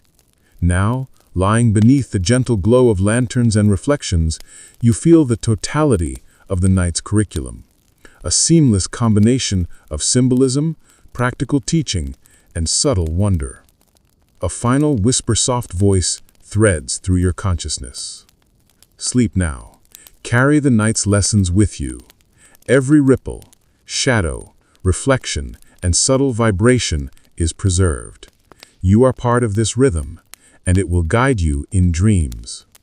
You exhale slowly, surrendering to sleep, to memory, to gentle attention, and to the quiet magic of the night. The fox curls warmly beside you, the lantern child's glow pulses softly, and the village, the backward clock, the willow, the mirrors, and the invisible bridge, all merge into a serene symphony of observation and continuity. You lie quietly, cocooned in the gentle hum of the fan, the faint flicker of lanterns, and the subtle pulse of the night. Everything feels slower now, softer, as if the world itself has exhaled and is settling alongside you. The fox curls tightly at your side, a warm, rhythmic presence, while the lantern child kneels a short distance away, its glow fading into a steady, comforting pulse. You feel the lingering echoes of whispers, reflections, and soft ripples of memory folding gently into your awareness. Breathing deeply, you notice how every detail you observed tonight, the whispering willow, the invisible bridge, the backward clock, the shimmering mirrors, has quietly shaped your journey. Each small ripple of attention, each flicker of light, each subtle shadow now feels like a gentle hand guiding you into serenity. You realize the night's lessons are not loud or dramatic. They are hidden in the quiet, in the attentive noticing, in the patient weaving of light, shadow, and memory. As you exhale slowly, the village, the mirrors, and the willow seem to breathe softly with you. The floating lanterns drift higher in your imagination, forming delicate arcs that stretch across the horizon of your mind. Every shimmer, Every subtle vibration carries the night's essence, observation, patience, continuity, and gentle wonder. You feel the warmth of presence, the soft weight of calm, and the protective embrace of attentive consciousness. Now, let sleep carry you fully. Let the whispers of the willow, the shimmer of mirrors, the steady glow of lanterns, and the soft pulse of the fox guide your dreams. You are part of the night's rhythm. Every quiet detail, every subtle lesson, every fragment of observation will linger, weaving gentle magic into your rest. Good night, sweet dreams.